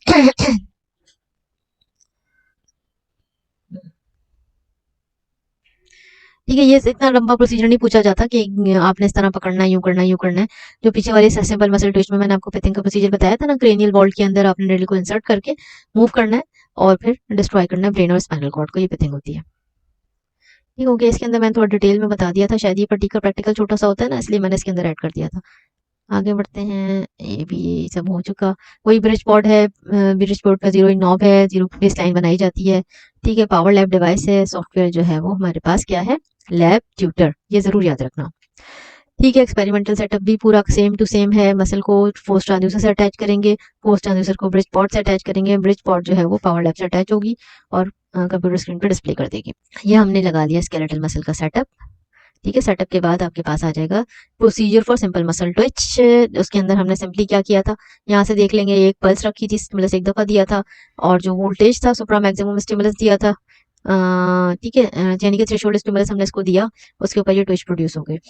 उसके बाद अगर हम फटीग का प्रोसीजर देखें तो फटीग के प्रोसीजर में हमने 1750 टाइम्स मसल को स्टिमुलस देना होगा। ठीक है, stimulus will be given after each 20 millisecond. हर 20 मिली सेकंड के बाद मसल को एक दफा स्टिमुलस मिलेगा और टोटल कितनी दफा मिलेगा, 1750 टाइम्स। अब जरूरी नहीं है कि 1750 टाइम्स जब मसल को स्टिमुलेट करते रहें तो वो रिस्पॉन्ड करता रहे। हो सकता है मसल जो है 1000 पल्सेस पर ही वो फटीग हो जाए। ठीक है, और हो सकता है कि वो 1100 पर हो जाए, व्हाट्स एवर। लेकिन अगर एक स्ट्रॉन्ग बड़ा वाला जो फ्रॉग होता है उसका जो गैसेस निमस मसल होता है वो स्ट्रॉन्ग होता है, तो उसको फटीग करने के लिए हमें 1750 दफा 1750 टाइम्स स्टिमुलस देना पड़ता है हर 20 मिली सेकंड के बाद। ठीक है, और और जो है आफ्टर जब हम स्टिमुलस देते हैं तो 50 इनिशियली पहली दफा 50 मिली सेकंड का डिले होता है, उसके बाद कंटिन्यूअसली 20 मिली सेकंड तक उसको स्टिमुलस मिलता रहता है। ठीक है, 1750 टाइम्स और फिर मसल जो है वो आहिस्ता आहिस्ता फटीग हो जाता है, ये प्रोसीजर होता है। ये देखो 1750 टाइम्स, यहाँ पे टाइम रखा 20, हर 20 मिली सेकंड के बाद को स्टिमुलस मिलेगा। देखो पहले फोर्स ज्यादा बढ़ती गई बेनिफिशियल इफेक्ट की वजह से और फिर आहिस्ता आहिस्ता सक्सेसिव, ये फ्यूज थी ना, तो अगर मैं इसको और जूम करती तो ये टेटनस हो जाता। इनिशियली आप कहते कि ये सारी ट्विचेस सम अप हो गई थी, फिर आहिस्ता आहिस्ता आहिस्ता फोर्स डिक्लाइन हुई और ये नीचे आ गई। अब मैंने कहा था कि नीचे बिल्कुल नहीं आती, कितनी होती है तकरीबन, ये कितनी फोर्स डिक्लाइन होगी, तकरीबन ये 70% तक डिक्लाइन होगी। उसके बाद फिर क्या होगा, इसके पास ये टीपी नहीं होगी कि ये फर्दर नीचे जा सके। तो बेसिकली याद रखना, फटीग में मसल रिलैक्स नहीं होता, फटीग में मसल फटीग होता है। इट मीन्स के पास एनर्जी नहीं है कि ये नीचे रिलैक्स हो सके। How ever in the case of simple muscle Twitch, यहाँ पे ये रिलैक्स हो रहा है, जैसी कॉन्ट्रेक्शन खत्म हुई ये रिलैक्स हो जाएगा क्योंकि एक ही दफा तो स्टिमुलस दिया था। ठीक है, तो आई थिंक आपको समझ आ गया होगा सिंपल मसल ट्विच और फटीग के एक्सपेरिमेंट की तैयारी कैसे करनी है। ठीक हो गया, अब हमारे पास दो प्रैक्टिकल और रह गए, इसके वो भी हम देख लेते हैं। वो बिल्कुल ऐसे ही होगा, बहुत आसान होगा। अब क्योंकि हमने दो प्रैक्टिकल पढ़ लिए हैं तो दो को करना, ये वाला तो सबसे आसान है, समेशन और टेटनस तो सबसे ही आसान है। क्योंकि असल जो प्रॉब्लम आ रही थी ना हमारी मुश्किल, वो थी फटीग और SMT. Once you have prepared, मैंने बार बार क्लास में भी बताया था और अब फिर बता रही हूँ कि आपने अगर सिंपल मसल ट्विच की तैयारी कर ली है ना, मतलब उसमें तो बहुत सारी चीजें थी, लाइक सोल्यूशन भी पढ़ना था, पिथिंग भी पढ़ना था, टाइप्स ऑफ पिथिंग भी पढ़ना था, बहुत सारी चीजें थी ना, सेटअप भी पढ़ना था, रेंजेस सोल्यूशन भी पढ़ना था, कॉम्पो, वो अगर तुमने सिर्फ सिंपल मसल टेस्ट की तैयारी कर ली ना, तुम समझो बाकी एक्सपेरिमेंट्स जो चारों प्रैक्टिकल्स हैं उनकी 80% तैयारी तो तुम्हारी हो गई। अब इसमें फर्क क्या है, इसमें बहुत बेसिक बेसिक सी चीजें हैं, वो हम फट से कर लेंगे। अच्छा देखो, समेशन, सबसे पहले समेशन से स्टार्ट करेंगे। समेशन में to record the phenomena of summation and tetanization, दोनों के बारे में, क्योंकि हमने एक साथ एक दिन में किया था इसलिए दोनों साथ मिला के कर दिया था मैंने। अदरवाइज हमारे पास ये प्रैक्टिकल मैं जो करवाती हूँ तो अलग अलग कराती हूँ। ठीक है, to increase the frequency of stimulus, ठीक है, और डिक्रीज द टाइम इंटरवल, या तो फ्रीक्वेंसी बढ़ा दें या कम टाइम में ज्यादा दफा स्टिमुलस दे दें। To observe the effect of muscle contraction. ठीक है, अब हम क्या करेंगे आगे देखते हैं। देखो ये प्रॉपर्टीज तो हमने आपको पहले से बता दी हैं। इसके ऊपर एक क्वेश्चन बन जाता है अक्सर और बेशतर की प्रॉपर्टीज क्या होती हैं। एक्साइटेबिलिटी होती है, कॉन्ट्रैक्टिलिटी होती है, कंडक्टिविटी होती है, टोनिसिटी होती है, ये सारे मसल्स की प्रॉपर्टी होती है। आगे बढ़ते हैं। Graded muscle response, variation in the degree of muscle contraction required for proper control of skeletal movement. Graded muscle responses के बारे में मोस्टली नहीं आता, तो मेरे ख्याल में इसको छोड़ दो चलो। ग्रेडेड का मतलब होता है ग्रेड्स की कितनी फ्रीक्वेंसी होती है, कितनी स्ट्रेंथ है। जो हमने कहा था ना फ्रीक्वेंसी क्वालिटी या सिम्पली में तैयारी करोगे ना, क्वालिटी ऑफ स्टिमुलस दो होती है, स्ट्रेंथ होती है और ड्यूरेशन, वो उसकी बात हो रही है। ठीक है। अच्छा यहाँ पे ये मैंने एक दफा रिवीजन के लिए लगाया है कि सिंपल मसल ट्विच के अंदर आपने मसल को एक दफा स्टिमुलस दिया और एक रिस्पॉन्स प्रोड्यूस हुआ। ये हमेशा याद रखने की चीज है। Single stimulus and single muscle response produce होगा, यानी कि सिंगल या सिंपल मसल ट्विच प्रोड्यूस होगी। ये हमेशा याद रखना, एक स्टिमुलस एक रिस्पॉन्स। आगे बढ़ते हैं भाई। अगर आप एक से ज्यादा दफा मसल को स्टिमुलस देते हैं, 2 दफा या 3 दफा या 4 दफा, ठीक है, तो क्या होगा कि जो ट्विचेस हैं वो ऐड होना शुरू हो जाएंगी। जैसे ही वो हाफ वे पहुंचेगी तो हमने एक और दफा स्टिमुलस दे दिया, फिर वो हाफ वे पहुंची, फिर एक और दफा स्टिमुलस दे दिया।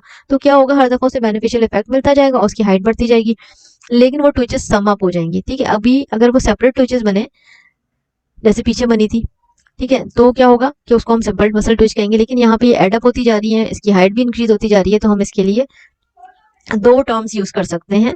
एक तो समेशन। समेशन बेसिकली हमारे पास जब हम यूज करते हैं जब हमारे पास कम फ्रीक्वेंसी होती है, 2 होती हैं मोस्टली या 3 होती हैं, ठीक है, लेकिन जैसे जैसे आप फ्रीक्वेंसी बढ़ा देते हैं, लाइक अगर आपने 10 to 15 टाइम्स मसल को एक साथ स्टिमुलस देना है और वो इस तरह का समेशन जैसा रिस्पॉन्स प्रोड्यूस करेगा, तो हम उसे क्या कह देंगे, हम उसे कह देंगे इनकम्प्लीट टेटनस या अनफ्यूज टेटनस कह देंगे। लेकिन यहाँ पे क्योंकि सिर्फ 3-4 वेव सम अप हो रही हैं, तो यहाँ पे जो हम वर्ड यूज करेंगे वो होगा समेशन। यहाँ पे हमने इंक्रीज कर दी फ्रीक्वेंसी ऑफ स्टिमुलस, ठीक है, muscle does not have time to completely relax between the stimuli, calcium के जो कंटेंट है वो बढ़ चुका है, further increase in stimulus frequency, unfuse tetanus will be produce.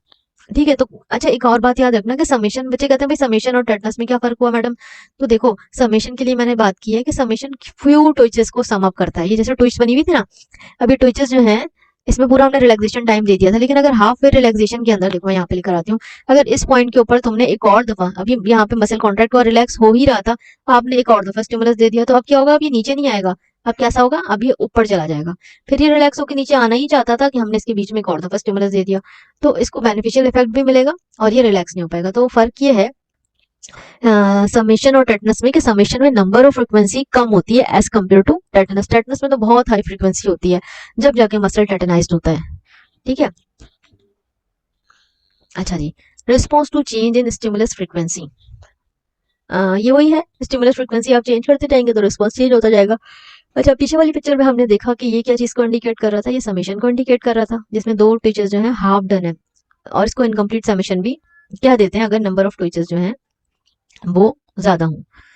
बहरहाल समेशन विल लीड टू टेटनाइजेशन। अब फिर यही वाली जो समेशन है, ये देखो अगर इसके अंदर हमने बिल्कुल रिलैक्सेशन टाइम कम कर दिया, the stimuli are given quickly in a few tetani results, मतलब अगर ये जो स्टिमुलस फ्रीक्वेंसी है बहुत हाई दिया जाए, stimulus are given quickly enough few tetanus results, फिर क्या होगा कि टेटनियम प्रोड्यूस हो जाएगी, कंप्लीट मसल टेटनस की फॉर्म में चला जाएगा, रिलैक्स नहीं हो पाएगा।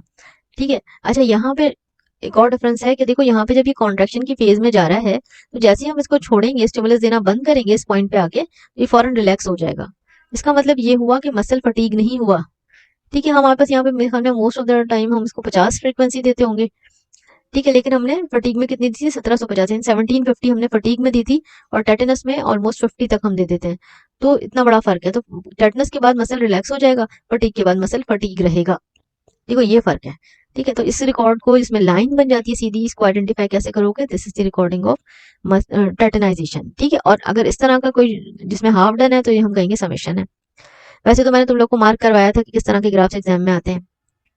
Response to change in stimulus, strength threshold stimulus क्या होता है ये आपको खुद पढ़ना पड़ेगा, मैं इसको रिपीट नहीं करूंगी वरना पूरा लेक्चर बन जाएगा। इसको भी छोड़ देते हैं, इसको भी छोड़ देते हैं।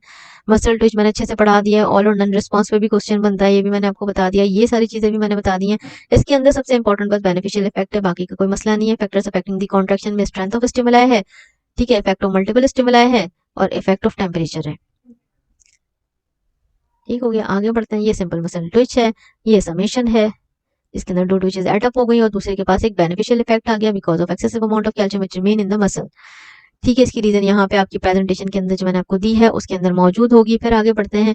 फिर जब ये समेशन है, फिर वो अगर फ्रीक्वेंसी हाई है तो ये it will lead to unfuse tetanus. ठीक है, ये तरह का ग्राफ वैसे आता नहीं है, लेकिन जनरल नॉलेज के लिए मैंने बता दिया। ये सिंगल मसल ट्विच है, ये टेटनस है। टेटनस के बाद अगर आपने इसको रिलैक्स होने का टाइम नहीं दिया तो मसल ग्रेजुअली फटीग हो जाएगा। लेकिन ये ग्राफ ठीक नहीं है। ये सब समझाने के लिए मैंने लगा दिया था, मुझे कलरफुल सा थोड़ा लग रहा था।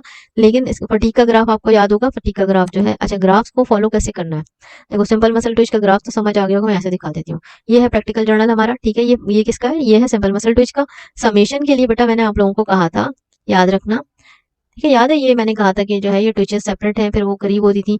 तो मैंने कहा था या तो मैं ये वाला जिसमें 80 मिली सेकंड का इंटरवल था, दो ट्विचेस को के दरमियान सिर्फ हमने 80 मिली सेकंड का रखा था, तो दो ट्विचेस सम अप होना शुरू हो गई थी। 100 पे भी करीब आ गई थी, लेकिन 80 पे ये होना शुरू हुई थी। तो अगर समेशन का ग्राफ होगा तो ये वाला हो सकता है। ठीक है, यहाँ पे 60 लिखा था, आई थिंक डिलीट हो गया ये किस तरह से पता नहीं। एक मिनट में इसको थोड़ा सा बड़ा कर दूं, इफ इन केस ये मेरा काम कर दे। हाँ, देखो मैंने लिखा हुआ था यहाँ पे। तो ये 60 मिली सेकेंड जो है, ये भी देखो, ये भी जो है वो समेशन, ये वाला ग्राफ और ये ग्राफ जो है कंप्लीट आपको दिखा रहा है कि समेशन हो रही है। समेशन का graph most of the time इस तरह से होगा कि दो ट्विचेस आपको दिखेंगी कि सम अप हो रही हैं। ठीक है, ये सिंगल सिंगल ये सब कुछ नहीं दिखाएंगे हम आपको, ये भी नहीं दिखाएंगे, सिर्फ ये इनमें से कोई एक होगा जो आपको समेशन को इंडिकेट करेगा। फिर अगले पे टेटनस का ग्राफ कैसा होगा दिखाती हूँ मैं, ये देखो। टेटनस का graph most of the time देखो या तो ये वाला रख देंगे जिसके अंदर आपको देखो ये कॉन्ट्रैक्शन स्टार्ट हुई और फिर ये स्ट्रेट लाइन आ जाएगी।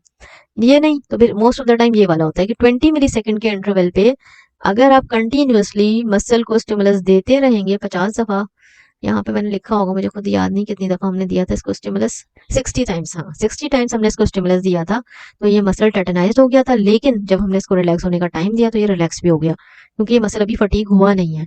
अगर ये कंटिन्यू रहता तो क्या होता है बताती हूँ मैं आगे वाले स्टेप के अंदर। ये देखो, अगर ये कंटिन्यू रहता है, मैं इसको बड़ा नहीं कर सकती यहाँ पे, वरना मैं आपको जूम करके दिखाती हूँ, जैसे मैंने क्लास में दिखाया था कि पूरा जूम हो जाता है। फिर ऐसे लगता है पहले टेटनस बना, फिर ये आहिस्ता आहिस्ता आहिस्ता आहिस्ता ये फटीग हो जाता है। ठीक है, तो याद रखना है फटीग का ग्राफ जो है ना आहिस्ता आहिस्ता डिक्लाइन हो रहा है, और टेटनस का जो ग्राफ है, टेटनाइजेशन सॉरी, टेटनाइजेशन का जो ग्राफ है बिल्कुल स्ट्रेट होता है। ठीक है, तो इस चीज के जो है ना आपने डिफरेंशिएट करना, एग्जाम पॉइंट ऑफ व्यू से बहुत इंपॉर्टेंट ग्राफ्स हैं, क्योंकि आपको इनको आइडेंटिफाई करना होता है और फिर उसी से रिलेटेड क्वेश्चंस होते हैं। मींस टेटनस है तो टेटनस से रिलेटेड ये क्वेश्चन पूछा जा सकता है, भाई कौन सा जो है, कौन सा बैक्टीरिया जो है बॉडी के अंदर टेटनस कॉज करता है, सस्टेन कॉन्ट्रैक्शन कौन सा बैक्टीरिया की वजह से हो सकता है, ये लिखा हुआ है। ठीक है, बैक्टीरिया ये कॉज करते हैं, जैसे मैंने क्लास में भी आपको डिटेल में बताया था। ठीक है, इसके अलावा जॉ लॉक एक बीमारी थी, वो मैंने आपको बताई थी क्लास के अंदर। ठीक हो गया। अच्छा जी, मैं वापस प्रेजेंटेशन पे आती हूँ। ये मैंने कहा था ये इग्नोर कर देना बच्चों, ठीक है, ये वाली ये हमारे काम की नहीं है। आगे आ जाओ। हाँ देखो, ये एसएमटी है, ये समेशन है, ये अनफ्यूज टेटनस है और ये कंप्लीट टेटनस है। ठीक हो गया। वैसे मोस्ट ऑफ द टाइम जो वर्ड हम यूज करते हैं इसके लिए टेटनाइजेशन यूज करते हैं, लेकिन आई डोंट नो, असल में मुझे डिफरेंट टीचर्स ने डिफरेंट बातें बताई तो मैं खुद कंफ्यूज हो गई हूँ कि टेटनस का वर्ड यूज करेंगे या टेटनाइजेशन का। आई थिंक टेटनाइजेशन वो प्रोसेस है जिसके अंदर हमने मसल के अंदर टेटनस प्रोड्यूस करनी है। ठीक है, कंप्लीट टेटनस प्रोड्यूस करनी है, तो आई थिंक ये दिस इज एग्जैक्ट टर्म। ठीक है, तो डोंट बी कंफ्यूज, अगर कोई मसला हो तो कह देना कि सर ये टेटनस टेटनाइजेशन में कंफ्यूजन हो रही थी, लेकिन इसका मतलब यही है कि मसल जो है फ्यूज्ड उसमें टिचे समअप हो जाती हैं और वो कॉन्ट्रैक्टेड फॉर्म में रहता है। इसके अलावा उसके बैक्टीरिया से रिलेटेड कोई क्वेश्चन बन सकता है। ट्रैपी स्टेयर केस का कोई कभी कभार पेपर में आ जाता है, वैसे मैं ट्राई करती हूँ मैं ना दूं, लेकिन किसी और टीचर ने बनाया होगा तो ऑफकोर्स हम रोक नहीं सकते। तो ये क्या है, इसके अंदर जो है आफ्टर अ पीरियड, इसको तुम स्टडी कर लेना, रीड कर लेना, समझ में आ जाएगा कि हर थोड़ी देर के बाद मसल को एक ट्विच दी जाती है तो वो रिलैक्स होता है, उसके बाद दूसरी ट्विच उसको मिलती है। तो इसमें फायदा क्या होता है कि मसल जो है वो रिलैक्स, देखो इस ट्रैपी इस ग्राफ को ट्रैपी कहते हैं या स्टेयर केस इफेक्ट कहते हैं, जिसके अंदर देखो स्टेयर लाइक स्ट्रक्चर बनता जाता है कि हर दूसरी वेव को एक बेनिफिशियल इफेक्ट मिल रहा होता है, उसके बाद भी सस्टेन्ड हो जाता है, इसको कहते हैं स्टेयरकेस इफेक्ट। ठीक हो गया। टेटनस इन ह्यूमन बीइंग की बात करें, tetanus is an infection caused by the bacteria Clostridium tetani. Tetanus bacteria are everywhere in the environment including soil, dust and fertiliser वगैरह वगैरह, इसको स्टडी कर लेना और ये क्वेश्चन बहुत इंपॉर्टेंट है। ठीक है जी, टेटनस ग्राफ सारे ठीक है, एसएमटी का ग्राफ, समेशन का, टेटनस का, और कौन सा है, जितने भी ग्राफ्स हैं सारे जो है बहुत इंपॉर्टेंट है और उससे एसोसिएटेड क्वेश्चंस भी इंपॉर्टेंट है। तो टेटनस के अंदर हमारे पास ये बैक्टीरिया भी अक्सर पूछा जाता है कि भाई कौन सा बैक्टीरिया है जो बॉडी में नॉर्मली कॉज कर देता है टेटनाई, टेटनी भी कहते हैं क्लॉस्ट्रीडियम। अच्छा, मैंने एक और चीज पढ़ाई थी, आगे बढ़ते हैं। ये सब चीजें हम ज्यादा नहीं पूछते। एक मिनट, जॉ लॉक पूछा है। हाँ, ये जॉ लॉक जो है ना, जॉ जो है वो लॉक हो जाता है। The most common initial sign is spasm of the muscle of the jaw. वो बिल्कुल लॉक सा हो जाता है। लॉक जो because the jaw muscle tighten and the person can not open his mouth, जिसकी वजह से कंटिन्यूस कॉन्ट्रैक्शन की फॉर्म में रहता है। हम्म, हम्म, ठीक हो गया। फीचर्स कभी कभार पूछ सकते हैं कि भाई जॉ लॉक की वजह से क्या क्या हो सकता है, कौन सा पार्ट ज्यादा इफेक्टेड होता है, तो ऑफ कोर्स हमारे पास जो है वो फेस बहुत इफेक्टेड। इसके अलावा, सॉरी बहुत रात हो रही है इस वक्त मैं ये वीडियो बना रही हूँ, काफी लेट नाइट। अच्छा क्या करें भाई, आप लोगों के लिए करना पड़ता है। तो आगे बढ़ते हैं। बहरहाल इसके ज्यादा फीचर्स हो सकता है आप लोगों ने दूसरे डिपार्टमेंट में पढ़ा हो, लेकिन हमारे पास ज्यादा बस ज्यादा कुछ नहीं है इसके बारे में। बैक्टीरिया का नाम पूछ सकते हैं, डिजीज का नाम पूछ सकते हैं। लॉक जॉ जो है वो is also associated with tetanus, तो बस इससे इसलिए यहाँ पे इसका जिक्र किया गया है। लेकिन लेकिन एग्जाम पॉइंट ऑफ व्यू से इंपॉर्टेंट है, ठीक है। ब्रीदिंग में डिफिकल्टी हो जाती है, ये सब याद होना चाहिए। ये देखो इस तरह की कंडीशन डेवलप होती है। हो गया जी, ये हमारा सारे प्रैक्टिकल्स हो गए फ्रॉग के स्केलेटल मसल के। I hope you understand everything. Exam point of view से भी मैंने सारा आपको गाइड कर दिया है। अच्छा, अब बात ये है कि अब तुम लोग परेशान हो, जो मैं एक तुम्हारा थोड़ा सा मसला हल कर दूं। आ जाओ भाई, दोबारा से यहाँ से शुरू करना था। Frog skeletal muscle, frog skeletal muscle के अंदर कुछ चीजें, जैसे अब ये वाला पार्ट है, कोई जरूरी नहीं है इसको तुम ये रीड भी करो, ठीक है। अगर मैं तो कहूंगी एक रीडिंग दे दो ताकि कॉन्सेप्ट क्लियर हो जाए। इसको यकीन करो बिल्कुल कम टाइम लगेगा, रीडिंग करते जाओ पता भी नहीं चलेगा, जल्दी से हो जाएगा। ये जो पार्ट है ये इंपॉर्टेंट है। अब जैसे मैंने पीछे बताया था क्या इंपॉर्टेंट है। अच्छा, इसके अंदर ये तो शायद जो थ्योरी लिखी है सब पूरी इंपॉर्टेंट होती है। प्रोसीजर और नर्व मसल प्रिपरेशन जो इंपॉर्टेंट नहीं है, तो आपको ज्यादा इसमें परेशान होने की जरूरत नहीं है। इसके अंदर प्रोसीजर के अंदर जो स्टेप्स मैंने आपको बताए, ब्रीथिंग करनी है, स्किन रिमूव करना है, मसल को डायसेक्ट आउट करना है, ठीक है। ये पूरा जो है ना मसल प्रिपरेशन हो जाएगी। ये प्रोसीजर अक्सर पूछा नहीं जाता, ठीक है। थ्रेड कहाँ पे बांधा जाता है, उसके बाद डायसेक्शन के बाद एचएलएस टेंडन पे बांधा जाता है। मसल होता है गैस्ट्रस टीमियस, ये जरूर पूछा जाता है। और इसका जो टेंडन है एचएलएस टेंडन है। ये देखो, ये तुम लोग को जर्नल के अंदर मिल जाएगा। इन चीजों को हाईलाइट कर देना, एंड टाइम पे पता चले, टाइम ना हो तो कम से कम हाईलाइटेड चीजों पे नजर मार लोगे जाते जाते, ठीक है। ये देखो, ये चीजें जो है ना इस तरह से हाईलाइट कर लेना। और अगर टाइम कम बच जाए तो जल्दी जल्दी बस इस प्रैक्टिकल मैं तो यही करती हूँ, अगर कभी टाइम कम बच जाता है, जो हाईलाइटेड चीज है अगर उसका नाम भी पढ़ लिया ना, याद आ जाता है कि ये इसका एचएलएस टेंडन का मतलब ये था कि वहां से हमने थ्रेड को बांधना था, ठीक है। पूरी लाइन पढ़ने की जरूरत नहीं है। थ्रेड अटैचेस टेंडन, और जो मसल ये वाला था शेटिंग नर्व प्रिपरेशन थी, शेटिंग नर्व यूज की थी। तो ये सारा हाईलाइट हुआ, इसको जल्दी से रीड दोगे तो समझ आ जाएगी। बाकी ये मैंने बताया था। अच्छा, प्रोसीजर जो है इसको ज्यादा कुछ परेशान होने की जरूरत नहीं है, हर एक का प्रोसीजर मैंने बता दिया है। सिंपल मसल ट्विच में एक दफा स्टिमुलस देंगे, समेशन में 2 दफा देंगे। टेटनाइजेशन प्रोड्यूस करनी है, टेटनस प्रोड्यूस करना है तो 60 टाइम्स देंगे। और फटीक प्रोड्यूस करना है अगर मसल में, तो 1750 टाइम्स मसल को स्टिमुलस देंगे हर 20 सेकंड के बाद। और फिर हमारे पास ये सारे जो चीज़ें हैं वो आ जाएंगी। अच्छा, इसके अंदर ये प्रोसीजर मैंने कहा कि इसको इतना कोई खास ज़रूरत नहीं है आप इतना ज़्यादा रीड आउट करें, ठीक है। इसमें जो हाईलाइट चीज़ें मैंने बताती जा रही हूँ वो अपने जर्नल को खोल लोगे, फिर हाईलाइट करते जाना। पोस्ट ट्रांसड्यूसर जो है वो बेसिकली किस काम आता है, जीरोइंग प्रोसीजर के काम आता है। पोस्ट ट्रांसड्यूसर किस काम आता है, जीरोइंग प्रोसीजर के काम आता है, ठीक है। और sorry sorry sorry sorry sorry sorry force transducer force को पिक करता है मसल से और ट्रांसमिट करता है किसको, ब्रिज पॉट को, और फिर ब्रिज पॉट ले जाती है उस सिग्नल को पावर लैब के पास। ये अगर तुम इतना भी कह दो ना कि फोर्स ट्रांसड्यूसर सिग्नल को पिक करता है मसल से और फिर पावर लैब को देता है ताकि वो डिस्प्ले हो जाए, तो भी ठीक होगा, ठीक है। Force transducer. और फिर जीरोइंग प्रोसीजर क्या किया जाता है, zeroing procedure is basically the making of the base line zero, so that when we stimulate the muscle actual force of contraction will be recorded. अगर बेस लाइन ऊपर नीचे होगी तो हमारी जो एक्चुअल फोर्स ऑफ कॉन्ट्रैक्शन है वो हमें नहीं पता चल सकेगी। इसलिए पहले हम उसको जीरो करते हैं और फिर हम उस जीरो लाइन से स्टिमुलस को कैलकुलेट, स्टिमुलस देते हैं और मसल की कॉन्ट्रैक्शन को ऑब्जर्व करते हैं कि कितनी फोर्स उसने प्रोड्यूस की है। तो जीरोइंग प्रोसीजर होती है किससे होता है, ब्रिज पॉट से होता है, ठीक हो गया। बाकी सर ये पीरियड्स वगैरह जो है ना, ये 3 तरह के पीरियड्स हैं, इनको भी हाईलाइट कर लेना और इसको थोड़ा सा क्विकली रिव्यू दे देना। अच्छा, प्रोसीजर फिर अगेन वही चीजें हैं, ज्यादा परेशान होने की जरूरत नहीं है, वो मैंने पहले से बता दिया। असल में ये वाली जो पिक्चर है ना इसके अंदर आपको सब पता चल जाएगा कि ये प्रोसीजर क्या है। आगे आ जाते हैं। ठीक हो गया, ये सारे प्रैक्टिकल्स आई थिंक मैं बहुत टाइम ले लिया मैंने आप लोगों का। बस ये इसको जल्दी जल्दी, मतलब ये कहना चाह रही हूँ कि आपको ज़्यादा परेशान होने की ज़रूरत नहीं है, ये इतना सा पार्ट है, ठीक है। ये इसकी रीडिंग मैं कहूँगी कि थ्योरी के पार्ट को जरूर रीड कर लेना, क्वेश्चन ज़्यादा थ्योरी के पार्ट से आएंगे। बाकी प्रोसीजर वगैरह कोई खास नहीं पूछा जाता है एग्जाम पॉइंट ऑफ व्यू से। अगर मैं बात करूँ, हाँ ये जरूर पूछा जा सकता है भाई कितनी दफ़ा स्टिमुलस दिया था, कितनी कितनी देर तक मसल को स्टिमुलस, अभी ऐसे ही प्रैक्टिकल है हमारे पास समेशन का, तो 2 दफा स्टिमुलस दिया था हमने, ठीक है। थ्रेशोल्ड स्टिमुलस उसकी अच्छा ये याद रखना कि जो स्टिमुलस मिल रहा है उसकी वैल्यू क्या होगी, थ्रेशोल्ड स्टिमुलस होगा वो। यहाँ पे सुप्रा थ्रेशोल्ड यानी कि सुप्रा मैक्सिमम मतलब थ्रेशोल्ड से थोड़ा सा मैक्सिमम से भी ज्यादा स्टिमुलस देंगे, यानी कि मैक्सिमम स्टिमुलस होगा जिसमें मैक्सिमम फोर्स प्रोड्यूस होती है, वो वाला स्टिमुलस हमने सेट करना होगा किसके अंदर, लैब ट्यूटर के अंदर। अगेन आई रिपीट के वो स्टिमुलस सेट करना पड़ेगा जिस जो मैक्सिमम जिस पे फोर्स प्रोड्यूस होती है, ठीक है। आगे बढ़ते हैं, ये सब मैंने आपको बता दिया कौन सा ग्राफ रखा होता है एग्जाम में। समेशन के अंदर बेनिफिशियल इफेक्ट को हाँ एक नजर देखना पड़ेगा, और टेटनस की ग्राफ के अंदर टेटनस की ग्राफ को आइडेंटिफाई करना होगा, और उसकी वेव्स आपको पता होनी चाहिए, 60 पल्सेस होती हैं, ठीक है।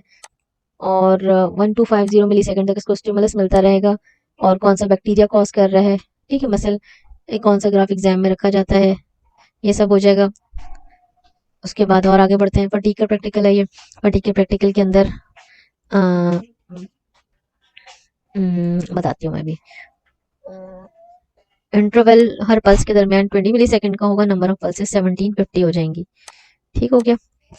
तो इसको एक जगह पे पेपर पे लिख लेना तो पता चल जाएगा भाई एसएमटी में क्या किया था, कितनी पल्सेस थी, ठीक है, और समेशन में कितनी पल्सेस थी। और अच्छा यहाँ पे इसको एक दफा रीड करोगे तो समझ में आ जाएगा कितना कितना फासला था। अच्छा ये इसमें अंदर मैं बता देती हूँ कि इसमें क्या चीज इंपॉर्टेंट है। इसके अंदर ये पूछा जा सकता है कितनी दफा स्टिमुलस दिया था, ठीक है, 1750 टाइम्स दिया था। ये नहीं पूछा जाता कितनी देर के लिए दिया था, ये सब नहीं ज्यादा पूछा जाता। तो इसके अंदर अगर तुम ये लाइन भी कर दोगे तो समझ में आ जाएगा कि कितना करना था। ये फटीग का एक्सपेरिमेंट है, इसको देख के आइडेंटिफाई करना है, ठीक है। कितनी क्या रिजल्ट्स आ रहे हैं वो सब आपके देख के पता चलेगा। देखो 71% मोस्टली जो है वो डिक्लाइन करता है, उसके बाद इसकी एनर्जी खत्म हो जाती है, तो ये रिलैक्स भी नहीं कर पाता, ये यहाँ पे आके मसल की वैल्यू स्टॉप हो जाती है, ठीक है। अच्छा आगे बढ़ते हैं, इसको फिर मिनिमाइज करूंगी मैं। अच्छा ईएमजी में मेरे ख्याल में मैं करा दूं पहले, ताकि यहाँ पे हम फिनिश कर लें। अच्छा इसको थोड़ा क्विकली करना पड़ेगा। इलेक्ट्रोमायोग्राफी का मतलब ये होता है कि electrical activity from the muscle, उसको हम रिकॉर्ड करते हैं। अच्छा यहाँ पे हमारे पास 2-3 तरह की ईएमजी होती है, और मैंने दोनों तरह से आपको करवाया हुआ है। एक ईएमजी मैंने करवाई थी बाइसेप और ट्राइसेप के साथ, ठीक है, जिसके अंदर हमने आगे बढ़ के बताती हूँ बल्कि recording of EMG during voluntary muscle contraction. Voluntarily हमने मसल को कॉन्ट्रैक्ट कराया था और देखा था कि कॉन्ट्रैक्टाइल फोर्स के अंदर क्या चेंजेस हमें दिखने को मिलती है, एम्पलीट्यूड ऑफ ईएमजी कैसे चेंज होता है, ठीक है, ये हमने काम किया था।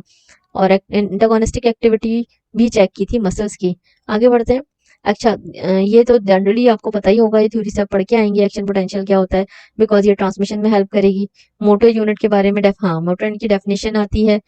Motor unit is basically the motor neuron that innervate the 100 of the muscle fibres. कितने भी मसल फाइबर्स को ये एक मोटर न्यूरॉन और उसके सप्लाइंग मसल फाइबर्स, इनको collectively group of muscle fibres along with the motor nerve that supply to it is known as motor unit। इसके बारे में भी डेफिनेशन अक्सर आ जाती है। ये भी पूछा जाता है कि muscle force increase through high recruitment का मतलब क्या होता है कि अगर काम ज्यादा कराना है तो ज्यादा मोटर यूनिट स्टिमुलेट होंगे। Motor unit action potential means summation of electrical sorry summation of electrical activity of all muscle fibers activated within the motor unit। यानी कि ये मोटर यूनिट के अंदर जितने भी मसल फाइबर्स हैं उनको स्टिमुलस मिलेगा, और उनकी कलेक्टिव इलेक्ट्रिकल एक्टिविटी को जब हम रोड करेंगे तो हम कहेंगे मोटर यूनिट एक्शन पोटेंशियल। कभी कभार भी आ जाता है, तो इसीलिए मैं कह रही हूँ थ्योरी पार्ट को अच्छे से करना पड़ेगा, मतलब एटलीस्ट मेरे जितना मैंने यहाँ पे कवर किया है वो आ सकता है। अच्छा इसको छोड़ दो, एक्शन पोटेंशियल पढ़ा हुआ होगा, इसमें टाइम नहीं वेस्ट करना। ईएमजी का फायदा क्या होता है भाई, कोई भी बात बता दो कि जो है वो डिफरेंशिएट कर सकते हैं मसल वीकनेस को न्यूरोलॉजिकल डिसऑर्डर से, ठीक है। वीकनेस सिम्टम्स ऑफ वीकनेस है, एग्जामिनेशन पे इम्पेयर्ड मसल स्ट्रेंथ मिलती है तो भी हम करते हैं। Contraction force coordination of several muscles को भी चेक किया जा सकता है कि वो दोनों मसल सीक्वेंस में, मतलब अगर हम एग्जाम्पल लेते हैं बाइसेप ट्राइसेप की, तो बाइसेप कॉन्ट्रैक्ट करता है तो ट्राइसेप रिलैक्स करता है।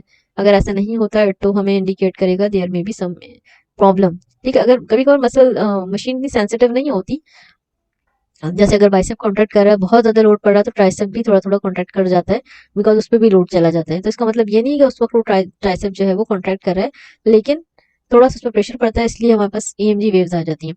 तो इसके अंदर हमें ये देखना पड़ता है यूजुअली जो आंसर होगा इस सवाल का कि भाई अगर फोर्स ऑफ कॉन्ट्रैक्ट, अगर वर्क लोड बढ़ा दिया जाए किसी मसल पे तो ईएमजी पे उसका क्या इफेक्ट होगा, तो ऑफकोर्स उसका एम्पलीट्यूड इंक्रीज हो जाएगा, ठीक है, सीक्वेंस एम्पलीट्यूड भी बढ़ सकता है और कभी कभार एम्पलीट्यूड और frequency signals both get increase due to increase workload. तो इस तरह की चीजें होती हैं। तो बेसिकली ईएमजी जो है वो डिफरेंशिएट करवाती है वीकनेस ऑफ नर्व डिसऑर्डर्स को from the neurological disorders.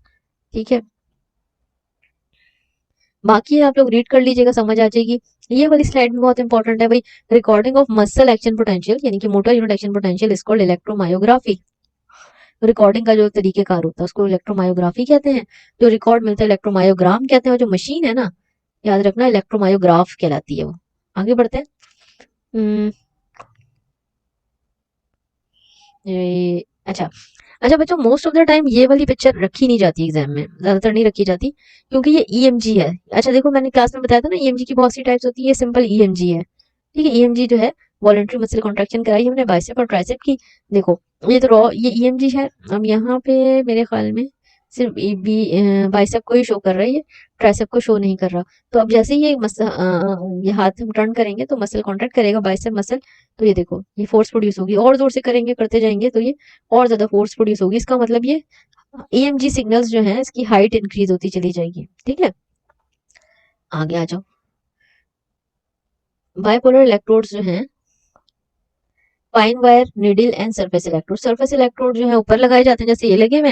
Needle fire wire electrode जो है वो इंसर्ट किए जा सकते हैं। तो आपसे एग्जाम में पूछा जा सकता है कि भाई बाइपोलर इलेक्ट्रोड्स जो हैं वो कितने किस्म के होते हैं, या ईएमजी इलेक्ट्रोड कितने किस्म के होते हैं।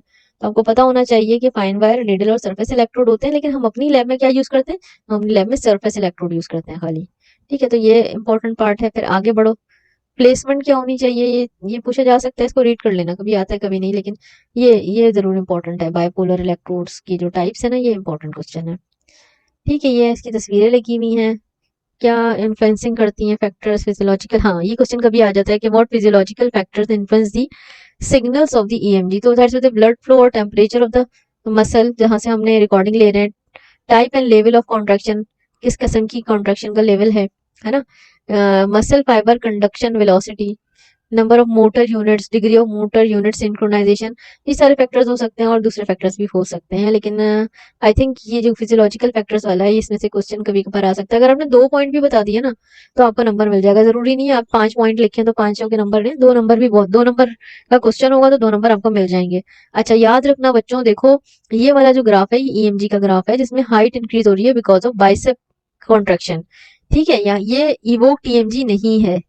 ठीक है, ये ईएमजी है और इवोक टीएमजी नहीं है। मोस्ट ऑफ द टाइम हम इनमें से ये ग्राफ नहीं रखते एग्जाम में। ईएमजी का अगर प्रैक्टिकल आता है तो इस तरह का ग्राफ नहीं रखते, बल्कि मैं इवोक टीएमजी का ग्राफ रखती हूँ, ताकि आप आराम से पहचान देंगे। उसके अंदर एक तो इवोक टीएमजी है, उसका हाथ पाथ लगा होता है, उसके ऊपर जो है वो इलेक्ट्रोड्स चिपके हुए होते हैं। तो आपको देख के ही पता चल जाता है कि वो ईएमजी की रिकॉर्डिंग है, इसलिए मैं मोस्टली वो ही रखती हूँ। ठीक है, तो इस तरह का नहीं होता, लेकिन फिर भी आपको समझाने के लिए समझ आ गई होगी कि सबसे पहले हमने कम लोड रखा था तो कम मसल रिक्रूटमेंट हुई थी, कम एम्पलीट्यूड था। फिर जैसे जैसे लोड इंक्रीज करते गए तो more and more muscle fibres from the bicep muscle is recruited and more height of the EMG signals is observed और एम्पलीट्यूड इज इंक्रीज्ड। ठीक है, इस तरह का क्वेश्चन आ सकता है, ये वाला इंपॉर्टेंट है। देखो अब एग्जाम में पूछा जाता है मेजर वेरिएबल्स ऑफ ईएमजी क्या हैं। तो पीक टू पीक एम्पलीट्यूड, इसको सिर्फ याद करना है बच्चों। ठीक है, समझने की चीज नहीं है, इसको सिर्फ याद करना है। इसमें से सिर्फ 2 पॉइंट याद कर लो। Peak to peak amplitude, average rectified amplitude. ठीक है, रूट मीन स्क्वायर अगर याद रहे इनमें से तो याद रहे, वरना 2 पॉइंट भी याद कर लोगे तो काफी है। ठीक है, ये इंपॉर्टेंट क्वेश्चन है, मेजर वेरिएबल्स ऑफ ईएमजी, ये इंपॉर्टेंट है। ठीक है, उसके बाद पीक टू पीक एम्पलीट्यूड क्या होता है, मेरे नहीं ख्याल के ये क्वेश्चन बनाया था हमने, क्योंकि मुझे नहीं काफी सालों से इस टॉपिक पे बज़ाहिर कोई नहीं बना। एवरेज रेक्टिफाइड सिग्नल्स क्या होते हैं, रेक्टिफाइड का मतलब है all negative values converted to the positive values. ठीक है, तो इस तरह के सिग्नल्स भी ये भी इंपॉर्टेंट है, ये सिर्फ इसकी डेफिनेशन याद करनी है। ठीक है, ये रियल हमारे पास ईएमजी का रिकॉर्ड है। मोस्ट प्रोबेबली कि ये रख भी सकते हैं, लेकिन चांसेस बहुत कम है कि ये वाला रिकॉर्ड रखा जाए। ये देखो बाइसेप जब कॉन्ट्रैक्ट कर रहा था ट्राइसेप रिलैक्स कर रहा था, और ट्राइसेप जब कॉन्ट्रैक्ट कर रहा था बाइसेप। तो ये अगर यहाँ से ये सारी इन्फॉर्मेशन हटा दें तो थोड़ी सी कोशिश करना कि इसको याद रख लो कि ये जो रिकॉर्डिंग है वो ईएमजी की रिकॉर्डिंग है। समटाइम्स जो है किसी और टीचर ने अगर बनाया होगा तो ये रखा हुआ आ सकता है, लेकिन मैंने नहीं बनाया क्योंकि मुझे पता है इस तरह के ग्राफ कंफ्यूजिंग होते हैं। तो दिस इज, अच्छा अगेन मैं रिपीट कर रही हूँ बच्चों की, this is normal EMG not evoke EMG. Evoke EMG nerve conduction velocity के साथ की जाती है। ठीक है, ये हो गया। आगे बढ़ते हैं जल्दी से, एनसीवी को भी जल्दी से देखते हैं, फिर ये हमारे प्रैक्टिकल्स ऑलमोस्ट फिनिश हो जाएंगे। इसके अलावा मैंने आपको पढ़ाया था nerve conduction velocity by using power lab. इसके अंदर हमने जो ईएमजी करनी है वो कौन सी होगी, वो होगी इवोक टीएमजी। ठीक है बच्चों, देखो इवोक टीएमजी का मतलब होता है कि आप पहले नर्व को स्टिमुलस देंगे और फिर मसल को कॉन्ट्रैक्शन करेंगे to determine the motor nerve conduction velocity of the median nerve. से कंडक्शन स्टडीज क्यों की जाती हैं, ऑफ कोर्स अब मैं इसको तो रिपीट नहीं कर सकती, इसके लिए आपको ये मेरी पावर पॉइंट की प्रेजेंटेशन को एक दफा तो कम से कम रीड करना ही पड़ेगा। ठीक है, बस इसको गो थ्रू कर लेना, ऐसे ऊपर ऊपर से भी पढ़ लोगे ना पता चल जाएगा। ये वाली चीज जल्दी से पढ़ लेना, आराम से पढ़ लेना, ये वाली चीज जल्दी से पढ़ लेना, ठीक है, समझ में आ जाएगी। अच्छा हाँ, ये वाला स्लाइड इंपॉर्टेंट है, पर्पस ऑफ नर्व कंडक्शन। अच्छा ये जो ईएमजी है ना, basically this is nerve conduction study. Basically this is nerve conduction यानी कि नर्व से एसोसिएटेड है। नर्व कंडक्शन, नर्व को स्टिमुलस देंगे तो फिर मसल कॉन्ट्रैक्ट करेगा। तो डायग्नोज द नर्व डैमेज और द डिस्ट्रक्शन। आपने नर्व को स्टिमुलस दिया, मसल कॉन्ट्रैक्ट नहीं किया, तो उसका क्या मतलब होगा कि या तो नर्व डैमेज है या तो डिस्ट्रक्शन हो गई है उसकी। ठीक है, इस तरह से ये आप लोग खुद रीड कर लीजिएगा, ये मैंने सब पढ़ाया हुआ है। यूजेस क्या हो सकते हैं इसके, दो कोई यूजेस याद कर लेना। न्यूरॉन आप लोगों को पता है, मोटर यूनिट आप लोगों को पता है, एक्शन पोटेंशियल आप लोगों को पता है। थ्योरी के क्वेश्चंस तो कहीं से भी आ सकते हैं जो आपने थ्योरी पढ़ी है। ठीक है, वेलोसिटी ऑफ कंडक्शन, ये क्वेश्चन इंपॉर्टेंट है कि वेलोसिटी ऑफ कंडक्शन, ऐसे में नर्व कंडक्शन वेलोसिटी की बात हो रही है, तो velocity of conduction is increased by increase diameter of the nerve fibre और माइलिन शीथ। ये दो फैक्टर डायमीटर और माइलिन शीथ की वजह से कंडक्शन वेलोसिटी इंक्रीज हो जाती है बेसिकली। अच्छा ये मैं देखो ये थोड़ा कंफ्यूजिंग है, but don't be confuse. EMG में बेसिकली ईएमजी तो के अंदर हमने जो पहला प्रैक्टिकल किया था वो था बाइसेप ट्राइसेप वाला ना, तो दूसरा था वो इवोक टीएमजी था, ये वाला। इसके अंदर हमने इवोक टीएमजी परफॉर्म करनी है, और इवोक टीएमजी परफॉर्म करने के बाद हमारी चॉइस है, अगर हमें जरूरत है तो हम नर्व कंडक्शन वेलोसिटी को कैलकुलेट करेंगे, अगर जरूरत नहीं है तो हम नर्व कंडक्शन वेलोसिटी को कैलकुलेट नहीं करेंगे। ठीक है, अच्छा बच्चों देखो लेक्चर बहुत लंबा हो गया है, और अगर बोर हो रहे हो तो थोड़ी देर पॉज कर दो, मैं लेकिन मैं रिकमेंड करूंगी कि लेक्चर पूरा सुनो ताकि कोई चीज मिस ना हो जाए एग्जाम पॉइंट ऑफ व्यू से। ठीक है, बेशक चाहो तो 10 मिनट का वक्फा दे दो, उसके बाद चाय वाय पानी वानी पी कर आ जाओ और फिर बाकी की क्लास को सुन लो आराम से, क्योंकि ये वीडियो सिर्फ मैंने आप लोगों के बार बार इसरार पे, बच्चे भी आ रहे हैं मैसेज भी कर रहे हैं, मैडम इसका पैटर्न बता दें, पावर लैब की OSPI की तैयारी कैसे करें, कुछ समझ नहीं आ रहा, तो इस वजह से देखो मैंने पूरा रिवाइज किया है। देखो कोई भी टीचर ने इस तरह से रिवाइज नहीं किया होगा तुम लोगों के लिए। इस वक्त भी देखो रात को इतनी पता नहीं कितनी रात हो रही है, 12-1 बज गए हैं, और मैं तुम लोग के लिए ये काम कर रही हूँ। तो बच्चों तुम लोग भी अच्छे से पढ़ के आना ताकि अच्छे नंबर आए। ठीक है, अच्छा आगे बढ़ते हैं। ये देखो, अच्छा ये देखो कंडक्शन वेलोसिटी होती क्या है। Conduction velocity is a distance and impulse travel along a nerve पर मिनट। यानी कि वेलोसिटी क्या है, डिस्टेंस है जो कि ट्रेवल किया जाता है पर मिनट। याद है ये फिजिक्स में हमने पढ़ा था, distance per unit time is velocity. बिल्कुल ऐसी है, डिस्टेंस पर यूनिट टाइम क्या है, यहाँ पे भी वेलोसिटी है, लेकिन यहाँ पे वेलोसिटी ऑफ कंडक्शन है। ये तो आप लोग पढ़ ही लेंगे इंशाल्लाह। ये मीडियन नर्व की जो है वो इनर्वेशंस है। अच्छा एक एक डिजीज है जो कि इससे एसोसिएटेड है, वो है carpal tunnel syndrome. Carpal tunnel syndrome के बारे में आपसे पूछा जाए तो आप बता सकते हैं कि भाई मीडियन नर्व जो हमने ऑब्जर्व कर रहे थे, क्योंकि हमने muscle abductor pollicis Brevis muscle को यूज करना है तो उस पर इलेक्ट्रोड प्लेस किए थे। अब अगर हमने वहां की रिकॉर्डिंग करनी है तो ऑफ कोर्स मीडियन नर्व को स्टिमुलस देना, और अगर मीडियन नर्व से स्टिमुलस देने पे मसल प्रॉपर्ली कॉन्ट्रैक्ट नहीं करता, it means there is some problem at median nerve level. ठीक है, तो उसको हम इस तरह भी चेक कर सकते हैं। आपको नमनेस हो जाएगी, मसल पेन करना शुरू हो जाएगा मोस्ट ऑफ द टाइम, इस तरह की चीजें आपको कार्पल टनल सिंड्रोम में मिलती हैं। ये आपको मुझे लगता है कि आप दूसरे डिपार्टमेंट ऑफ फिजियोलॉजी के अलावा भी दूसरी जगहों पे भी आपको ये जरूर पढ़ाया जाएगा। Carpal tunnel syndrome is very common. ठीक है, अच्छा इसको मैंने ज्यादा डाला नहीं है, तुम खुद इसको थोड़ा सा स्टडी कर लेना, मे बी पॉसिबल के पूछा जा सके, क्योंकि मीडियन नर्व की बात हो रही है ना, मीडियन नर्व कंप्रेशन हो जाता है बेसिकली। जैसे हम कंप्यूटर ज्यादा यूज करते हैं तो हमें नर्व कंप्रेशन हो जाती है इस जगह पे, और फिर वो नमनेस हो जाती है, पेन होने लगता है, फिर थोड़ी देर में कंप्यूटर को छोड़ना पड़ता है, ये मसले हो जाते हैं। ठीक है, आगे बढ़ते हैं। आगे आ जाओ, median nerve conduction velocity 36 to 38 metre per second. 36 to 38 metre per second होती है median motor nerve conduction velocity. ठीक है, अच्छा ये बस मैंने लगाई हुई है दो तरह की रिकॉर्डिंग, हमने दो जगह से करनी होती है, एक रिस्ट से करनी होती है और एक एल्बो से। ये देखो मार्क लगा हुआ है ना, ये एल्बो के पॉइंट से और ये रिस्ट के पॉइंट से। अच्छा चलो जल्दी से बताओ कि अगर मैं एल्बो पे, सॉरी एल्बो के ऊपर स्टिमुलस दूंगी तो जल्दी कम टाइम में आएगा, या अगर मैं रिस्ट के ऊपर से स्टिमुलस दूंगी तो जल्दी मसल हाथ के मसल कॉन्ट्रैक्ट करेंगे। तो ऑफ कोर्स देखो ना, रिस्ट के ऊपर स्टिमुलस दोगे तो यहाँ से फासला कम है तो जल्दी स्टिमुलस आएगा, जल्दी से कॉन्ट्रैक्ट कर जाएंगे। एल्बो का फासला ज्यादा है, उसकी लेटेंसी ज्यादा है, लेटेंट पीरियड भी ज्यादा है, तो इसकी वजह से क्या होगा कि अब इसको ज्यादा टाइम लगेगा मसल तक पहुंचने में। इस वजह से जो रिस्ट का टाइम है वो कम लगेगा, एल्बो का टाइम ज़्यादा लगेगा। अच्छा आगे आ जाओ, और कोई काम की चीज़ तो नहीं थी। अच्छा, मोटर नर्व कंडक्शन वेलोसिटी की अगर मैं बात करूँ, nerve stimulated and evoke potentials are recorded by surface electrode. जब भी हम नर्व को स्टिमुलस देते हैं तो पोटेंशियल्स जनरेट होते हैं, वो सरफेस इलेक्ट्रोड उसको पिक कर लेते हैं, जैसे हमने मीडियन नर्व में किया। अच्छा ये मैं बता चुकी हूँ। बाकी इस तरह की एक पिक्चर हो सकती है, इसमें आप देख के फौरन से आपको पता चल जाएगा भाई ये किस चीज़ की रिकॉर्डिंग हो रही है। यहाँ पे 2 डॉट्स लगे हुए हैं, एक स्टिमुलेटर रखा हुआ है, तो स्टिमुलस देंगे तो मीडियन नर्व भी कॉन्ट्रैक्ट करेगी ना, ये तो आपको देख के समझ में आ जाएगा फौरन से कि this is the setup for the EMG, evoke TMG. ठीक है, इवोक टीएमजी जरूर याद रखना, नॉर्मल ईएमजी नहीं है ये, इवोक टीएमजी है, जिसके जरिए से हमने नर्व कंडक्शन वेलोसिटी को मेजर किया था या कैलकुलेट किया था। ठीक है, nerve conduction velocity, nerve conduction velocity की परफॉर्मेंस नहीं होती, बल्कि उसकी कैलकुलेशन होती है। पहले हम ईएमजी की रिकॉर्डिंग करते हैं और उसके बाद में जाके नर्व कंडक्शन वेलोसिटी को कैलकुलेट करते हैं। ठीक है, अच्छा अब यहाँ पे जो एक इम्पॉर्टेंट फैक्टर है वो है लेटेंट पीरियड। ठीक है, अब जब हमने रिस्ट के ऊपर यहाँ पे स्टिमुलस दिया, S1 दिया, तो ये जाके मसल को कॉन्ट्रैक्ट करवा दिया इसने, थम के मसल को। अब यहाँ से यहाँ तक का जो टाइम था, यानी कि स्टिमुलस देने से लेकर कॉन्ट्रैक्शन करवाने तक का जो टाइम पीरियड था, वो सारा क्या था, लेटेंट पीरियड था फॉर दिस पॉइंट। तो हम इसको कहेंगे लेटेंसी 1। ठीक है, लेटेंसी 1 और लेटेंट पीरियड 1। इसी तरह से जब यहाँ पे स्टिमुलस दिया तो यहाँ से लेकर मैसेज जाएगा थम के मसल तक, तो जब तक ये पूरा जाएगा वहां तक पहुंचेगा और स्टिमुलस कॉन्ट्रैक्ट करवाएगा, तो यहाँ से यहाँ तक का पूरा टाइम इसका लेटेंट पीरियड 2 या लेटेंसी 2 कहलाएगा।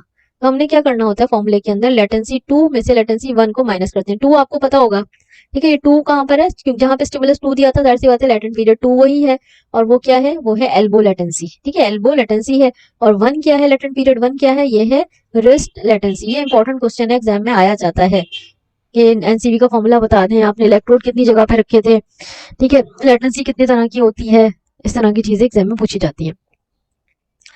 बाकी ये पूछा जा सकता है कि भाई लैब के अंदर यूजुअली आप लोग मीडियन मोटर नर्व टेस्ट करते हैं, तो कौन सी और मोटर नर्व है जिसको आप टेस्ट कर सकते हैं, ulnar motor nerve, tibial motor nerve को। Total conduction time is the time between the stimulus artifact and the evoked potential.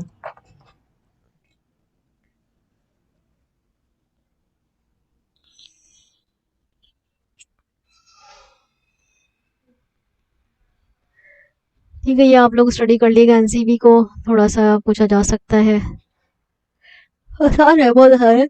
अगर ये वाली पिक्चर आप लोग समझ लेना तो आगे की चीजें पढ़ने के पढ़े बगैर ही आप लोग इसको आगे कर सकते हैं। अच्छा, ये रिकॉर्ड होता है, ग्राफ होता है, ग्राफिकल प्रेजेंटेशन होती है, मुझे लगता है नीचे हो गया ज्यादा इसलिए दिख नहीं रहा। देखो ये हमारे पास रिस्ट के ऊपर स्टिमुलस देने से रिकॉर्ड आया था, और ये एल्बो में, तो ये दोनों ईएमजी हैं बेसिकली, और इस ईएमजी की हेल्प से हमने लेटेंट पीरियड को मालूम करना है, मतलब यहाँ तक लेटेंट पीरियड होगा और यहाँ ब्लू लाइन से लेकर यहाँ तक लेटेंट पीरियड होगा, तो इन दोनों का लेटेंट पीरियड हमने यूज करना है, और फिर हमें कैलकुलेट करना है, क्या कैलकुलेट करना है, नर्व कंडक्शन वेलोसिटी। ठीक है, इसको एक दफा रीड कर लेना, और ये देखो ये इस तरह से इलेक्ट्रोड्स लगेंगे, स्टिमुलेटिंग बार इलेक्ट्रोड है, ये बायो एम्पलीफायर केबल है जो कि पावर लैब के बायो एम्पलीफायर नॉब में लगती है। ठीक है, ड्रायर से स्ट्रैप की फिक्र नहीं करो, ये कोई खास चीज नहीं होती, एक स्ट्रैप बांध दिया जाता है न्यूट्रलाइज करने के लिए सिग्नल्स को। रिकॉर्डिंग इलेक्ट्रोड जो है वो बाइपोलर इलेक्ट्रोड्स हैं, बाइपोलर सरफेस इलेक्ट्रोड्स हैं। ठीक है, तो ये पूरा सेटअप हो गया। पावर लैब जरूर याद रखना मेरे बच्चों, और इसका सॉफ्टवेयर है वो लैब ट्यूटर है। रिस्ट के ऊपर सबसे पहले स्टिमुलस देंगे, और जब उसकी रिकॉर्डिंग हो जाएगी तो इस बार इलेक्ट्रोड को मूव कर देंगे एल्बो पे, वहां से स्टिमुलस देंगे, फिर रिकॉर्ड कर लेंगे। इस तरह से हमें इस तरह के 2 रिकॉर्ड्स मिल जाएंगे, और उसमें से हमने इसको कैलकुलेट करना है, एनसीबी को। एनसीबी कैलकुलेट करने का फॉर्मूला मैं पहले बता चुकी हूँ। ठीक हो गया, ये देखो अब यहाँ पे पावर लैब के अंदर खुद ही सेल्फ है, जैसे हमने लेटेंट पीरियड डालना है, यहाँ पे मैं क्लिक करूंगी तो वैल्यू आ जाएगी, वो इधर डाल दूंगी, यहाँ क्लिक करूंगी तो वैल्यू आएगी, इधर डाल दूंगी, डिस्टेंस डाल दूंगी, तो हमारे पास एनसीबी की वैल्यू आ जाएगी। ठीक है, this is about our practicals. ठीक है, ईएमजी हो गया, एनसीबी हो गया, फटीग हो गया, समेशन हो गया, टेटनाइजेशन, इंट्रोडक्शन। ठीक है, सारे प्रैक्टिकल्स हो गए। इसके अंदर सिर्फ स्पायरोमेट्री का प्रैक्टिकल रह गया है, वो मैं पहले एक्सप्लेन कर चुकी थी, इंट्रोडक्शन टू पावर लैब के अंदर स्पायरोमेट्री की किस तरह की ऑस्पी आ सकती है। ठीक है, तो वो आप उधर से स्टार्टिंग में, मतलब इसी वीडियो के स्टार्टिंग के अंदर आपको आइडिया मिल जाएगा ये स्पायरोमेट्री कैसे करते हैं। Refractive period in the frog heart most of the time exam में नहीं आता, इसके लिए बस तुम रिफ्रैक्टिव पीरियड को समझ लेना कि 2 तरह का रिफ्रैक्टिव पीरियड होता है, एब्सोल्यूट रिफ्रैक्टिव पीरियड और relative refractive period. Absolute refractive period के अंदर जो मसल है, ठीक है, इस मसल के अंदर कोई खास आपको रिस्पांस नहीं मिलता, और जो रिलेटिव रिफ्रैक्टिव पीरियड है उसके अंदर आपको रिस्पांस मिल जाता है ऑन वेरी स्ट्रॉन्ग स्टिमुलेशन, बस इतना है, ज्यादा कुछ नहीं है। ठीक है जी, तो this is about whole revision of the power lab experiment as well as all the OSPI guidance for the power lab practicals. ठीक है, इससे अच्छी गाइडेंस मैं आपको दे नहीं सकती जितने डिटेल में मैंने आपको हर हर प्रैक्टिकल की हर हर इंपॉर्टेंट चीज को हाईलाइट करते हुए मैं लेके गई हूँ। ठीक है, एक बार फिर समझ लो इस बात को। ये तो तुम लोग को मैंने पीछे बता दिया, तो समझ में आ जाएगा। देखो मैं यहाँ पे एक बात बार बार रिपीट कर रही हूँ बच्चों, देखो इसमें परेशान नहीं होना। यहाँ पे लिखा है इवोक टीएमजी। इवोक टीएमजी का ये सेटअप जो है ना, इवोक टीएमजी का है। ठीक है, और अगर खाली ईएमजी की बात की जाए तो ईएमजी का सेटअप थोड़ा सा क्या है, ईएमजी के अंदर हाथ पे जो बाइसेप ट्राइसेप लगाते हैं ना, वो वाला ईएमजी का नॉर्मल सेटअप होता है। ठीक है, ये हाँ वॉलंटरी कॉन्ट्रैक्शन की तरीके से ये देखो, ये वाला अगर सेटअप हो तो समझ जाना ईएमजी है। और अगर जो फिंगर वाला है ना जिसपे इलेक्ट्रोड लगाए हैं, ये देखो ये वाला, ये क्या है, ये हमारा इवोक टीएमजी का प्रैक्टिकल है। ये बहुत इंपॉर्टेंट है कि इसको याद रखा जाए। ठीक है जी, पढ़ लेना, सुन लेना, समझ लेना। ये जो मैंने बातें बताई हैं इसको पॉइंट्स को अगर नोट कर लोगे तो बहुत अच्छा है, अदरवाइज जर्नल पे मार्क कर लो। बाकी पावर पॉइंट की प्रेजेंटेशन को एक एक रीडिंग भी दे दोगे तो तुम लोग का भला हो जाएगा। और देखो अच्छा, इस पूरी चीज के अंदर इंपॉर्टेंट चीज क्या है, मैं क्यों इतनी एफर्ट कर रही हूँ इसके लिए, इसलिए मैं चाहती हूँ कि तुम लोग जब एग्जाम में बैठो तो तुम लोग अच्छा सा वाइवा दे सको। दूसरी एफर्ट करने की रीजन ये है कि देखो थ्योरी पार्ट के अंदर 100 आउट ऑफ 100 लेना बड़ा मुश्किल होता है। ठीक है, लेकिन प्रैक्टिकल के अंदर लेना बहुत आसान होता है, आराम से आपकी जीपी ऊपर जाती है। जिसने ऑस्पी अच्छी कर ली, जिसने अपना वाइवा अच्छा कर दिया, उसकी उसकी जीपीए फौरन ऊपर चली जाती है। ठीक है, एक शख्स है जो थ्योरी पे पूरी 100% एफर्ट कर रहा है, फिर भी वो उतने मार्क्स नहीं ला सकता जितना वो प्रैक्टिकल के ऊपर एफर्ट करे तो मिल जाएंगे। तो मैं ये नहीं कह रही कि थ्योरी पे काम नहीं करो, मैं ये कह रही हूँ कि अगर तुम प्रैक्टिकल के लिए सिर्फ 15 मिनट्स पर डे अगर निकाल लो तो तुम लोग का की जीपीए बहुत अच्छी हो जाएगी। ठीक है, तो बस मेरा यही मशवरा है कि पढ़ो, मेहनत करो। और देखो मैंने इतनी मेहनत से तुम लोग के लिए ये काम किया है, तो हमारी मेहनत के बारे में भी सोचो क्योंकि हम आपका भला चाहते हैं। ठीक है, अच्छा माजरत उन बच्चों के लिए जिनको उर्दू समझ नहीं आती, बिकॉज मेजोरिटी स्टूडेंट्स उर्दू को समझ लेते हैं, इसलिए मैंने ये वीडियो प्योरली, दोनों वीडियोस कल बनाई थी, एक मैंने वीडियो जनरलाइज्ड ऑस्पी के ऊपर और ये आज बनाई है प्योरली 100% पावर लैब के प्रैक्टिकल्स की ऑस्पी के ऊपर। तो मैं नॉन उर्दू स्पीकिंग्स के साथ मैं माजरत चाहूंगी, बिकॉज मेरे बच्चों ने कहा था कि जो है वो उर्दू में बता दें, डिटेल में बता दें, तो मुझे ये करना पड़ा। ठीक है, लेकिन आपको समझ आ जाएंगी चीजें, इतना मुश्किल नहीं है। ट्रांसलेटर लगा लेना साथ में गूगल, तो उससे भी अब आपको समझ में आ जाएगी इंशाल्लाह ताला। ठीक है जी, बहुत लंबी प्रेजेंटेशन हो गई है, अब हम चलते हैं। And very best of luck. और बेटा पढ़ लेना, पढ़ के आना, ऐसे मुंह उठा के नहीं आना। ठीक है, ओके बेटा। और हाँ, इस प्रेजेंट ये जो मैंने अभी आपकी वीडियो है ये वाली, इसके ऊपर मुझे आपकी कमेंट्स चाहिए, मुझे बताइएगा कि इसमें क्या कमी पेशी रह गई है और किस किस ने इस वीडियो को पूरा देखा। जरूर बताना मुझे कि किस किस ने इस वीडियो को पूरा देखा। ठीक है, सब्सक्राइब करो, कमेंट करो, और अगर पसंद आए तो लाइक भी करो, पसंद ना भी आए तो लाइक करो, बिकॉज मैंने बहुत एफर्ट किया आपको इस वीडियो को बनाने के लिए। ठीक है, पूरे साल के प्रैक्टिकल्स मैंने इस वीडियो में समराइज कर दिए। ओके बेटा, अल्लाह हाफिज।